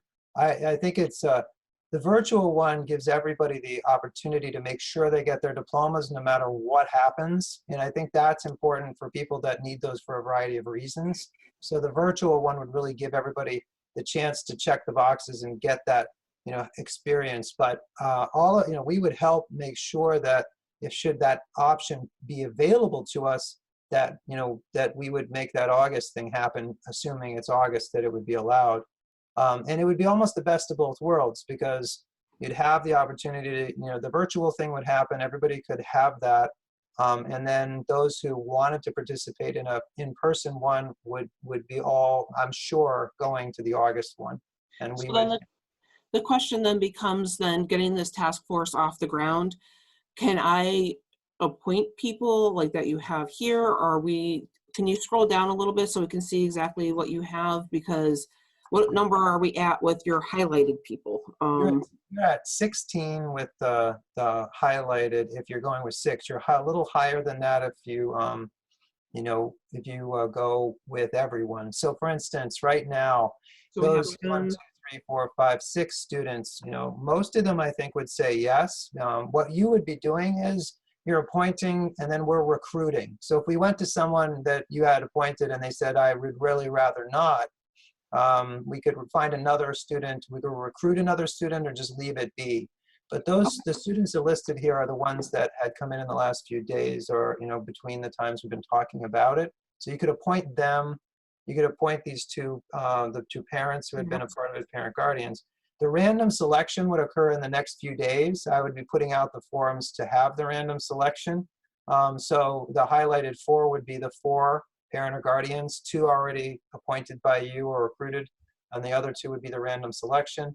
The administrators and the teachers were assigning, so you don't need to do anything with that because we would just assign and be part of that process as the employees. We would have to do it during the workday or compensate them if the meetings were outside of the workday contractually, but the staff would be assigned to it. So the real groups here that you'd have to appoint would be the parent guardians and the students. And when you're appointing, we're really appointing / recruiting because we'd reach out to them and say, are you interested? And I would spend the next few days as per this timeline, putting out the form and getting the random selected group.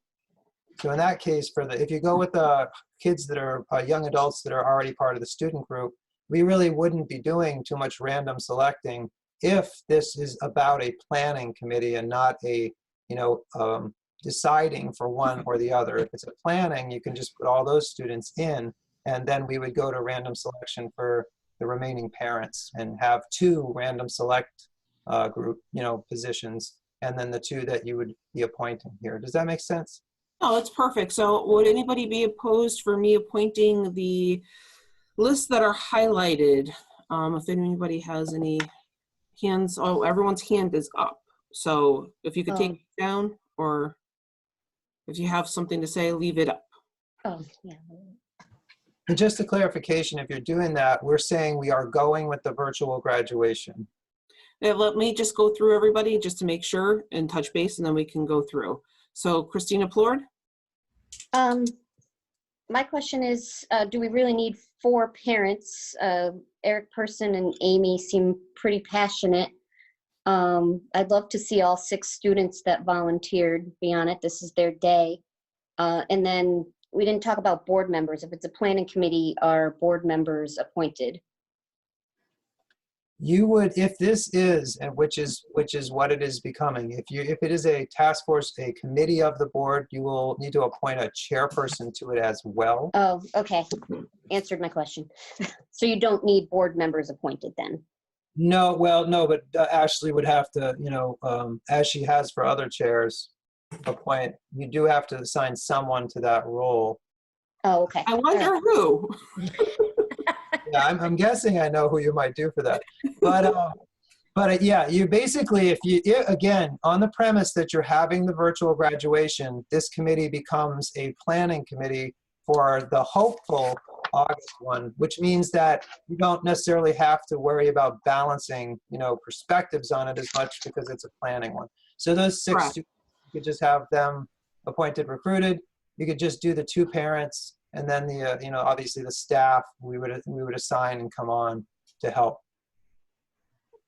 Okay, so I just want to touch base with the board members just to make sure. Karen? Yeah, I was just going to say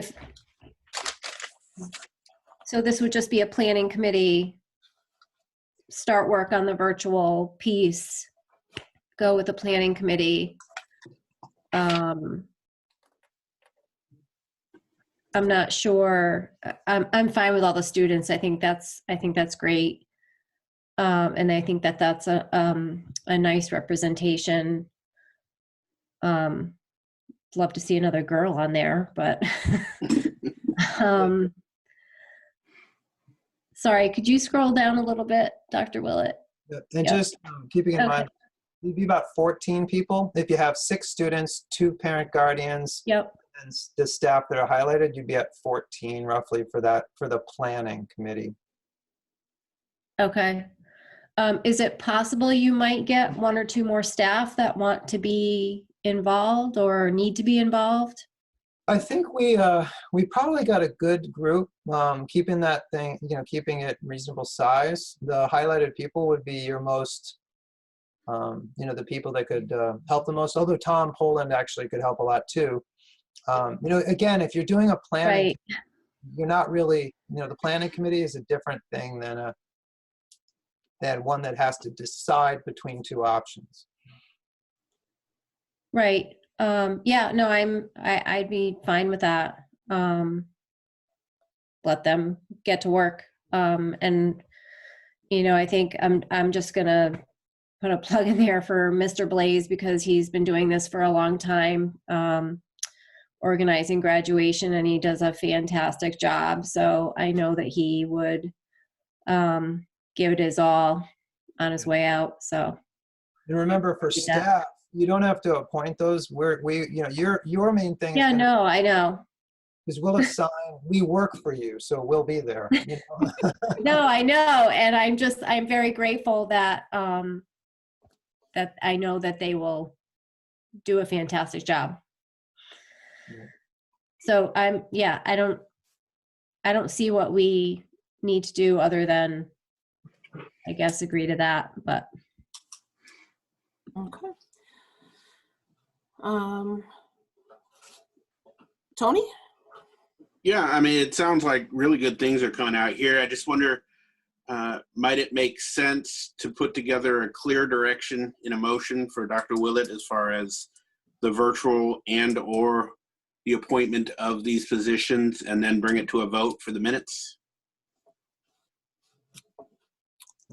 Do we need, I think I just need to figure out exactly, because we are going to go with the virtual, but then we're also going to create the task force. And by doing so, I'm appointing, so I'm not sure, do we need to have a motion for that? Well, it appears if the board is providing direction to the superintendent, would that not need to be in the form of a vote? Yep, I could, what we could do here is motion to execute a virtual graduation and set up a task force for the purpose, I'm writing right now, for the purpose of executing an in-person graduation. Should the, should the state requirements, allow the, the in-person event. Ashley, I have a quick question for Dr. Willett. Go ahead, Karen. Sorry, because I'm getting a little confused. I thought that if we're going ahead with the virtual thing, that the task force really doesn't need to be a task force, that it's just a planning committee for the in-person version. Yeah, that's why I wondered if you wanted to do a series of sort of community workshops, and that those would be actual, assuming that the commitment is that should the state allow it, we are going with an in-person, version subsequently to the virtual, then you may not need a task force, because basically we can reach out to those students, those parents, and bring the staff, and essentially through the community workshops, you are planning that one. So it's possible to do that without the task force if this is a planning committee. That's what I thought we were doing, but so now I'm confused. So, I don't know why we keep talking about appointing people. I don't understand the community workshop when, I want to make sure that we have dedicated people to do this, and we have, what is it, 16, maybe it's 14 now, because we only had, I just want to make sure that whatever we set up, that they are the ones working on this particular item. Yeah. So it sounds like if you're more comfortable with a task force, essentially what we're doing is we're having a motion to execute a virtual graduation, and then to set up a task force for the purpose of executing in-person graduation should the state allow for such an event. And then I will reach out starting tomorrow and get everybody, start doing the dates, start doing all of that. You can say, if you wanted to, that you'd like to appoint the following people to this, and recruit the following people, and then I will go out and ask them, are you willing? And they say yes, and then we recruit them to that committee for the purpose of designing an in-person graduation should the state allow us to do so.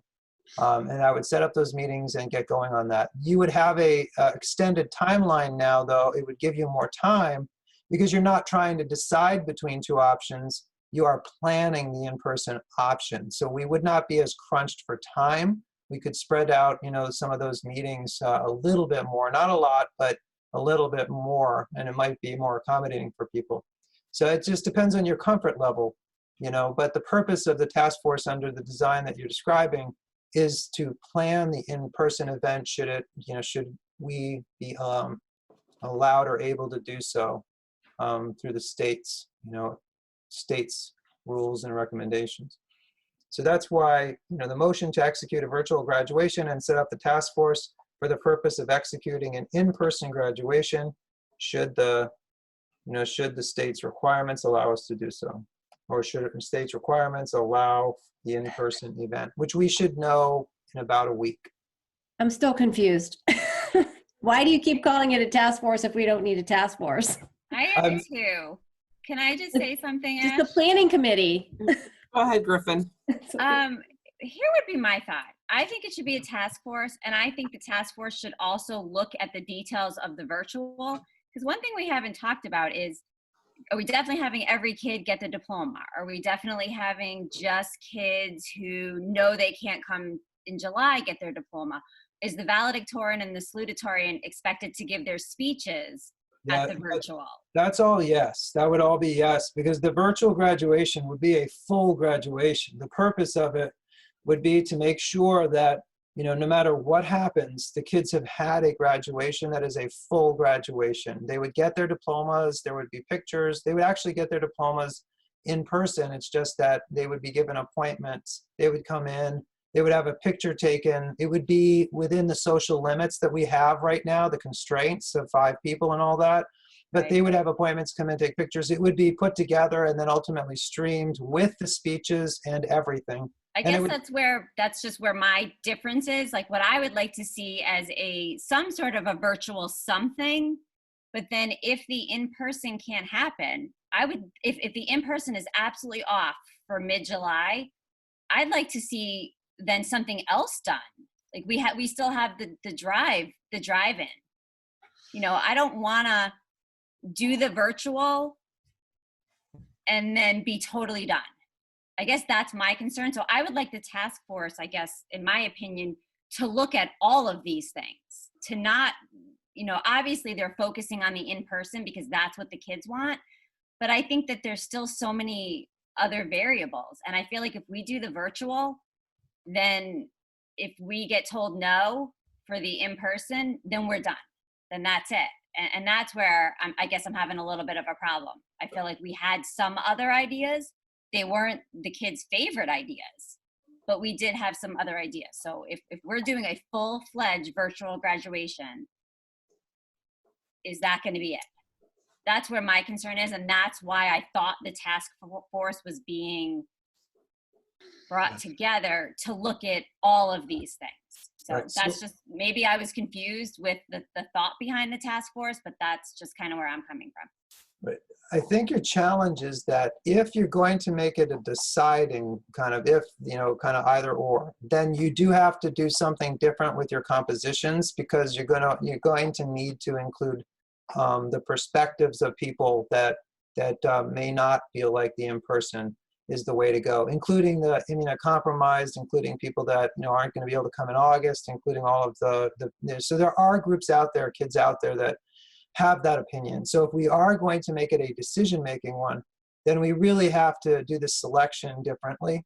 Having said that, the virtual graduation, having that, I don't think, even if we have it and we have the full one, which we would work very hard to make sure that it was very valuable for everybody.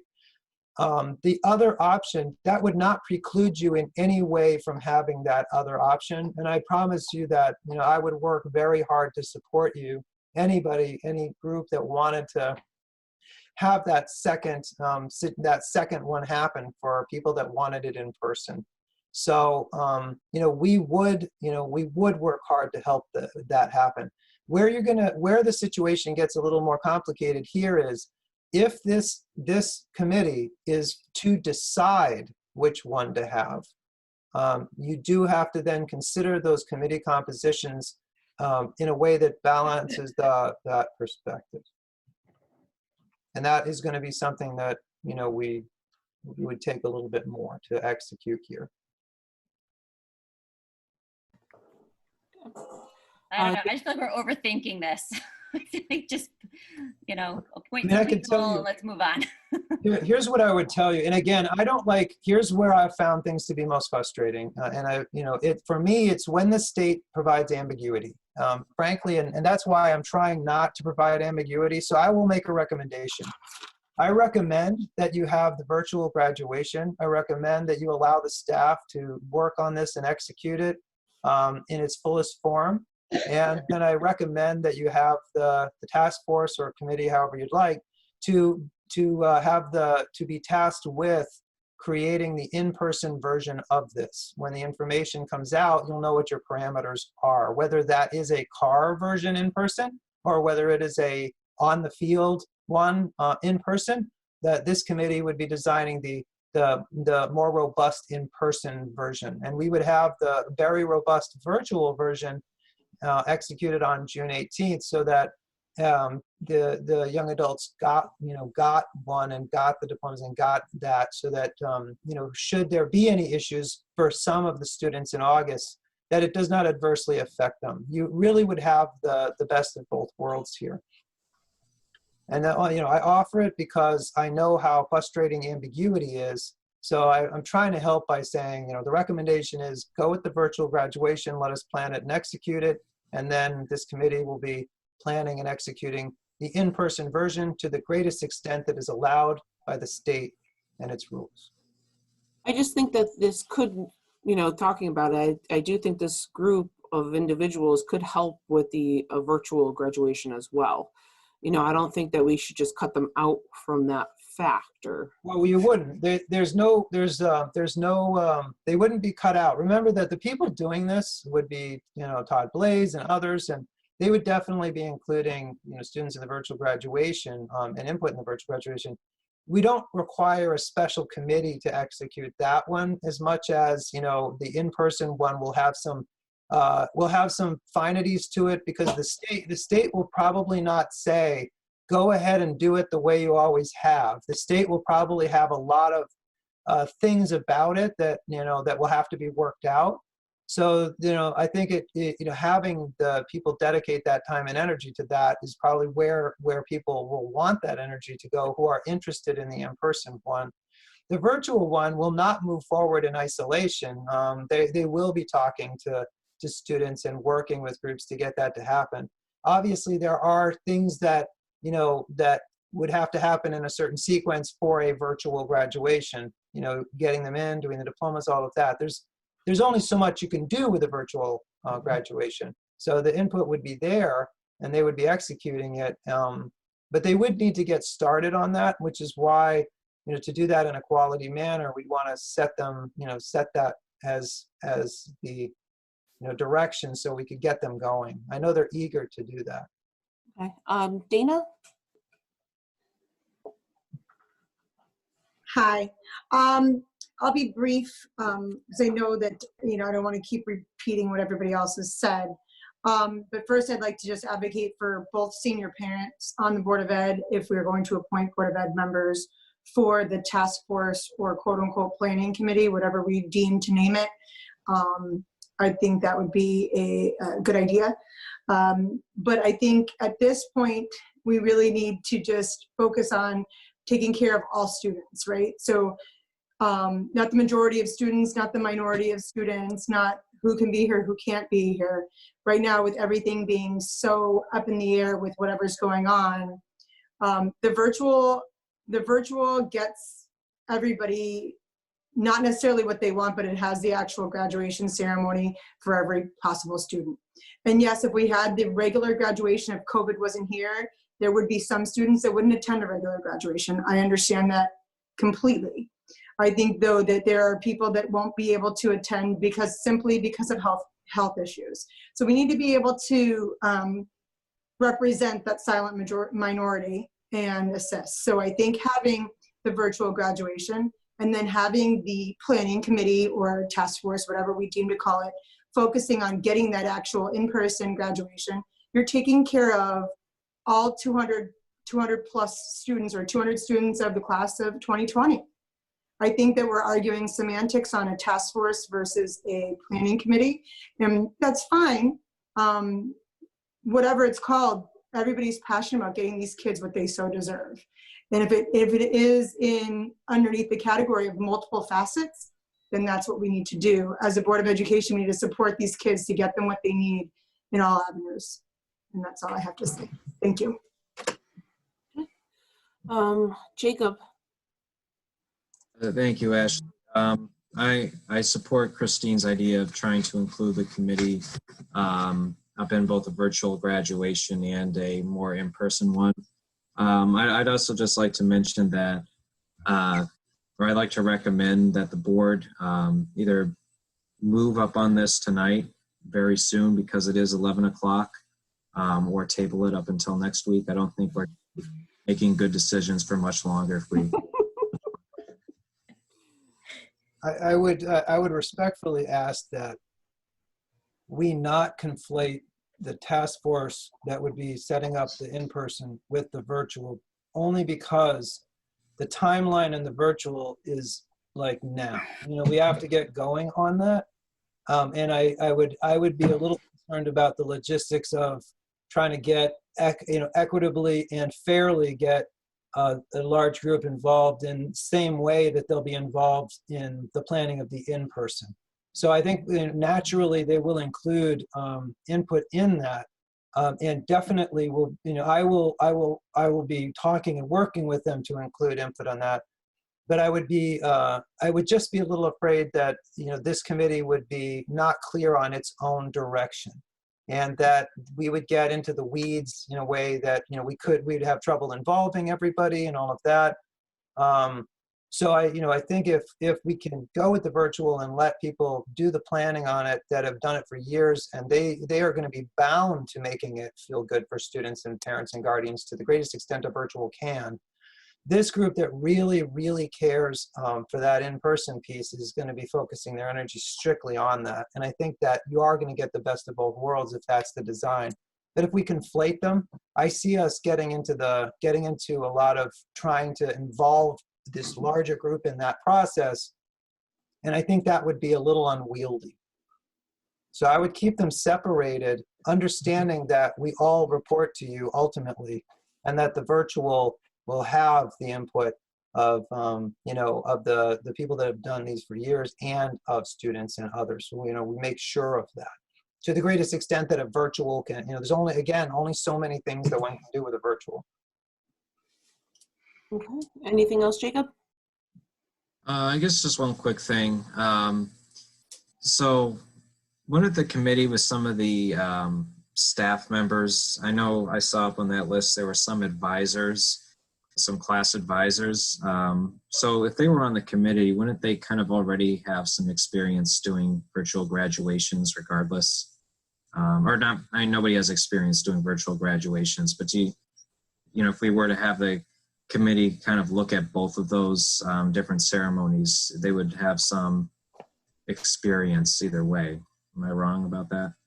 Well, I think if you're going to have a committee, task force to plan the in-person one, you might not even need, as many people as you would otherwise. But yeah, I mean, they can contribute to both conversations. Again, looking at timeline, just going back up here, we need to get, that process moving forward fairly quickly for the virtual. And the virtual only has certain components to it. It's more about doing it well. There's only so many ways you can do a virtual. So we're just going to dedicate that time and energy to executing it really well. And I think that's a different conversation than the in-person. And again, I don't think anybody will be blocked out from that. As it's going along, we'll share that and get input from people. But it's not the same kind of event. And I think the people that have expressed this vociferous energy towards this in-person event, they really want to be helping mold within the constraints of what the state is going to dictate what the in-person event is going to look like. And that will require a lot of time on task. So the meetings that they have would probably be best suited toward that end, because that's the thing they have passion for. I wanted to because I think that at this point, maybe it's best to just table this conversation, because I think we're kind of just not going to get to an answer right now. I think we're just going to have to discuss it again. Can we at least agree to let them get started on the virtual piece? Because this takes time to plan. And I'm really fearful that they're not going to have time to do what they want to do correctly. Just has her hand up. I just want to go ahead, Lord. I was just saying, another thing I heard from the students and people that spoke last week is that they wanted us to take our time. And right now, like Jacob said, I don't feel like we're making good decisions. And at the beginning of this conversation, I thought of what I wanted to do, and I'm not sure I'm ready to vote to direct the staff to go with a virtual graduation. You see what I'm saying? Like, if we direct that to happen on June 18th, it's this big rushed timeline, and why does it have to take so long? Well, I mean, why does it have to be rushed? Why can't we have like one, like, I don't know. I don't even know what I'm talking about right now, because it's 11:10 at night. I wish that I want to table this. I want to table committee and liaison reports, and I want to move right to board action and move on. So that is one of the things, we can make this something on the agenda for the board meeting on the 27th, and you'll have had time to digest some of the documentation. You know, the thing about it is that at that point, though, too, you know, we really need to, your staff wants to work and do a good job for you. So they need to know by, you know, June 1st. We need to know by June 1st if we're going forward with virtual graduation. And that is something that we're saying to you as your staff, you know, we need the time to execute that. If it goes past that time, it really compromises our ability to execute that well. There's a lot of things we have to get lined up in order to do that. Okay, so this is what I would like to do. I'll go back to my decision when I was in a better frame of mind. Virtual graduation, tell the staff to go through with that for June 18th and appoint the committee members tonight. That's what I thought we were doing, and then we started going around in circles, and now I don't even know what's happening. I got confused by that, and I wasn't ready to make a decision, but I think that would be best for the students. Virtual graduation. But then there was all this other talk for all this other factors coming in, when I thought initially that I would just appoint our task force, that they would be working on the in-person graduation. So we have a group doing that.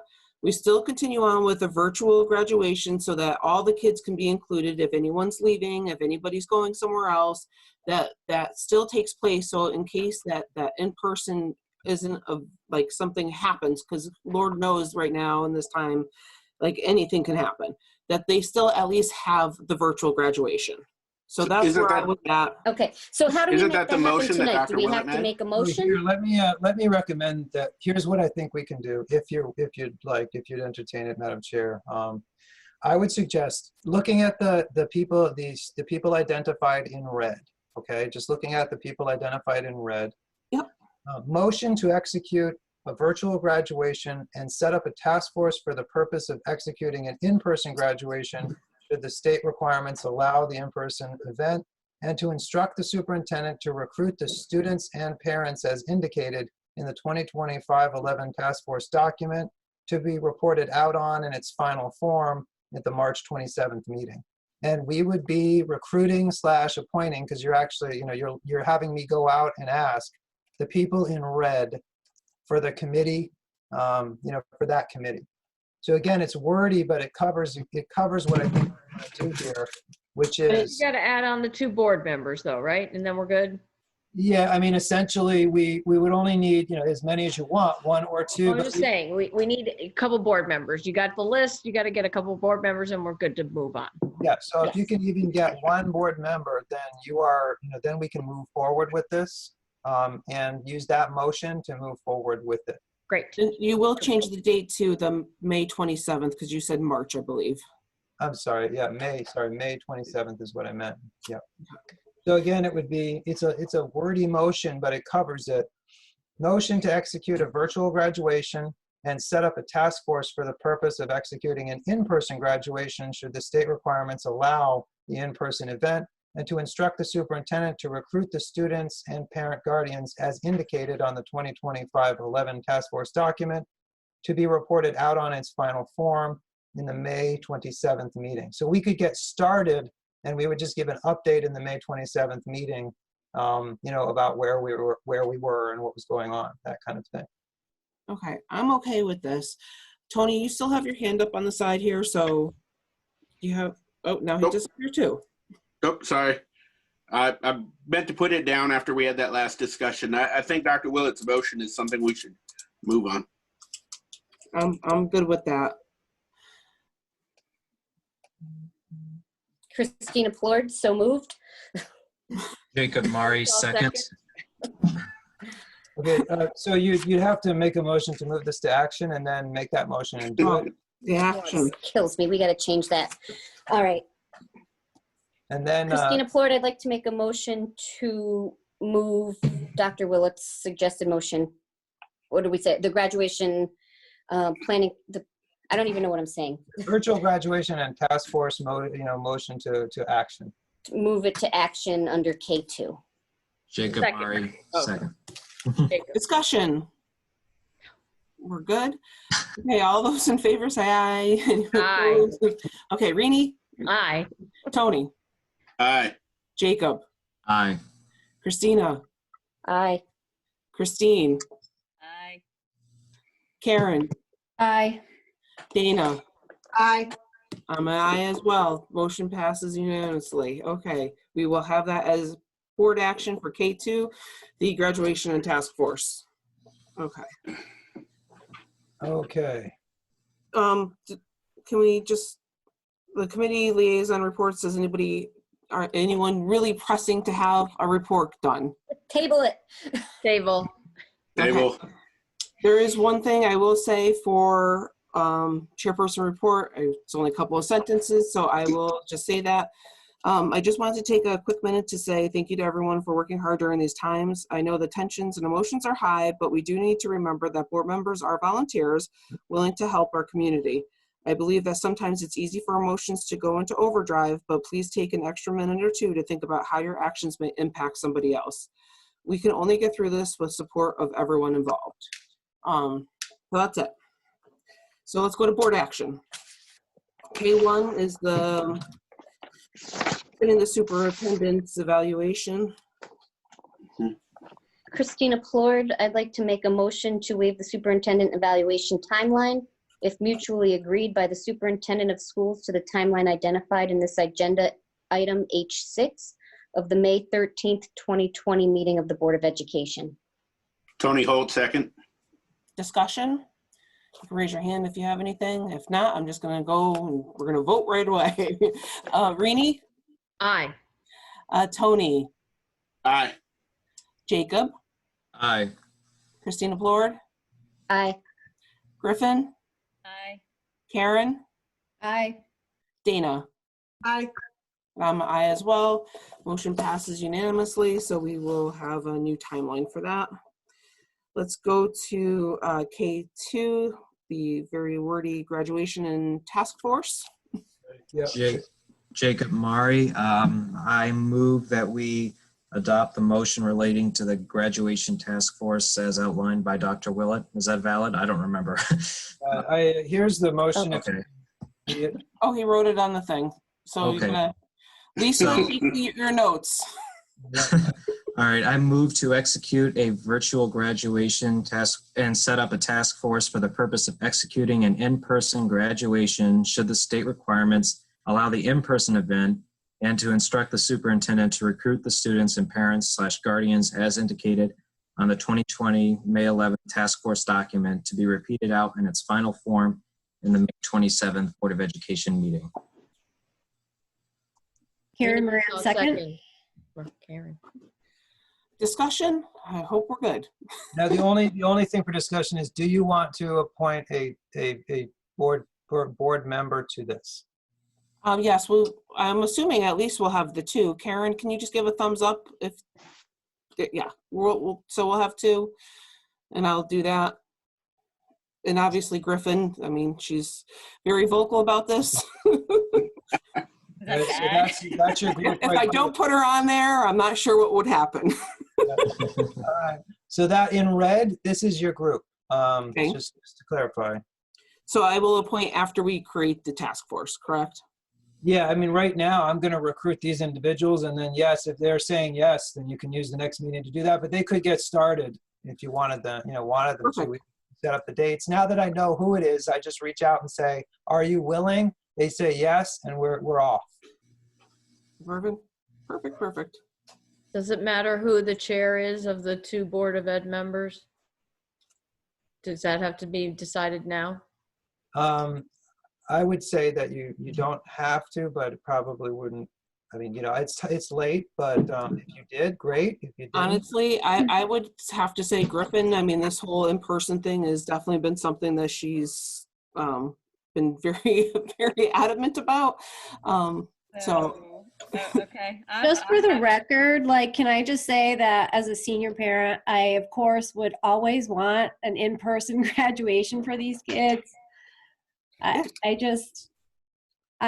don't think that's a thing. I think every parent or guardian of these 208 students absolutely would love some kind of in-person thing for their kids. So It's, my only question is, Dr. Willett,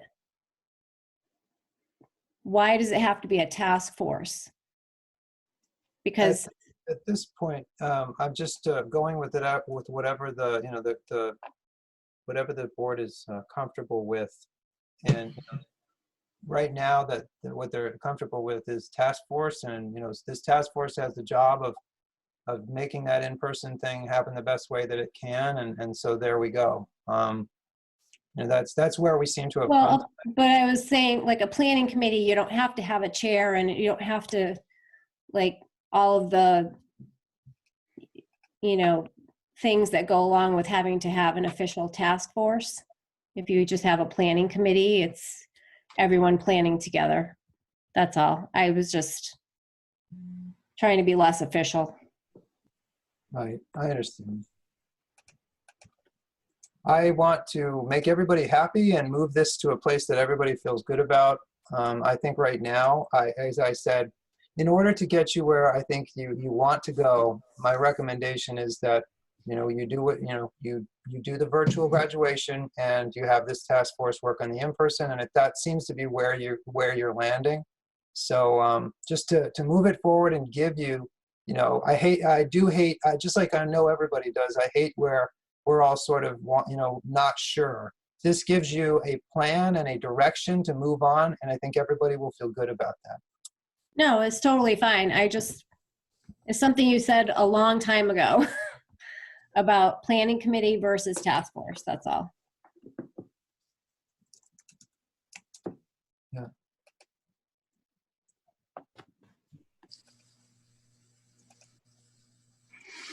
So there's a motion on the table. I'll second it. Discussion? Okay. Rini, Aye. Tony? Tony? Aye. Okay. Aye. I wasn't sure if you were sleeping over there. Jacob? Aye. Christina? Aye. Christine? Aye. Karen? Aye. Dana? Aye. I'm an aye as well. Passes unanimously.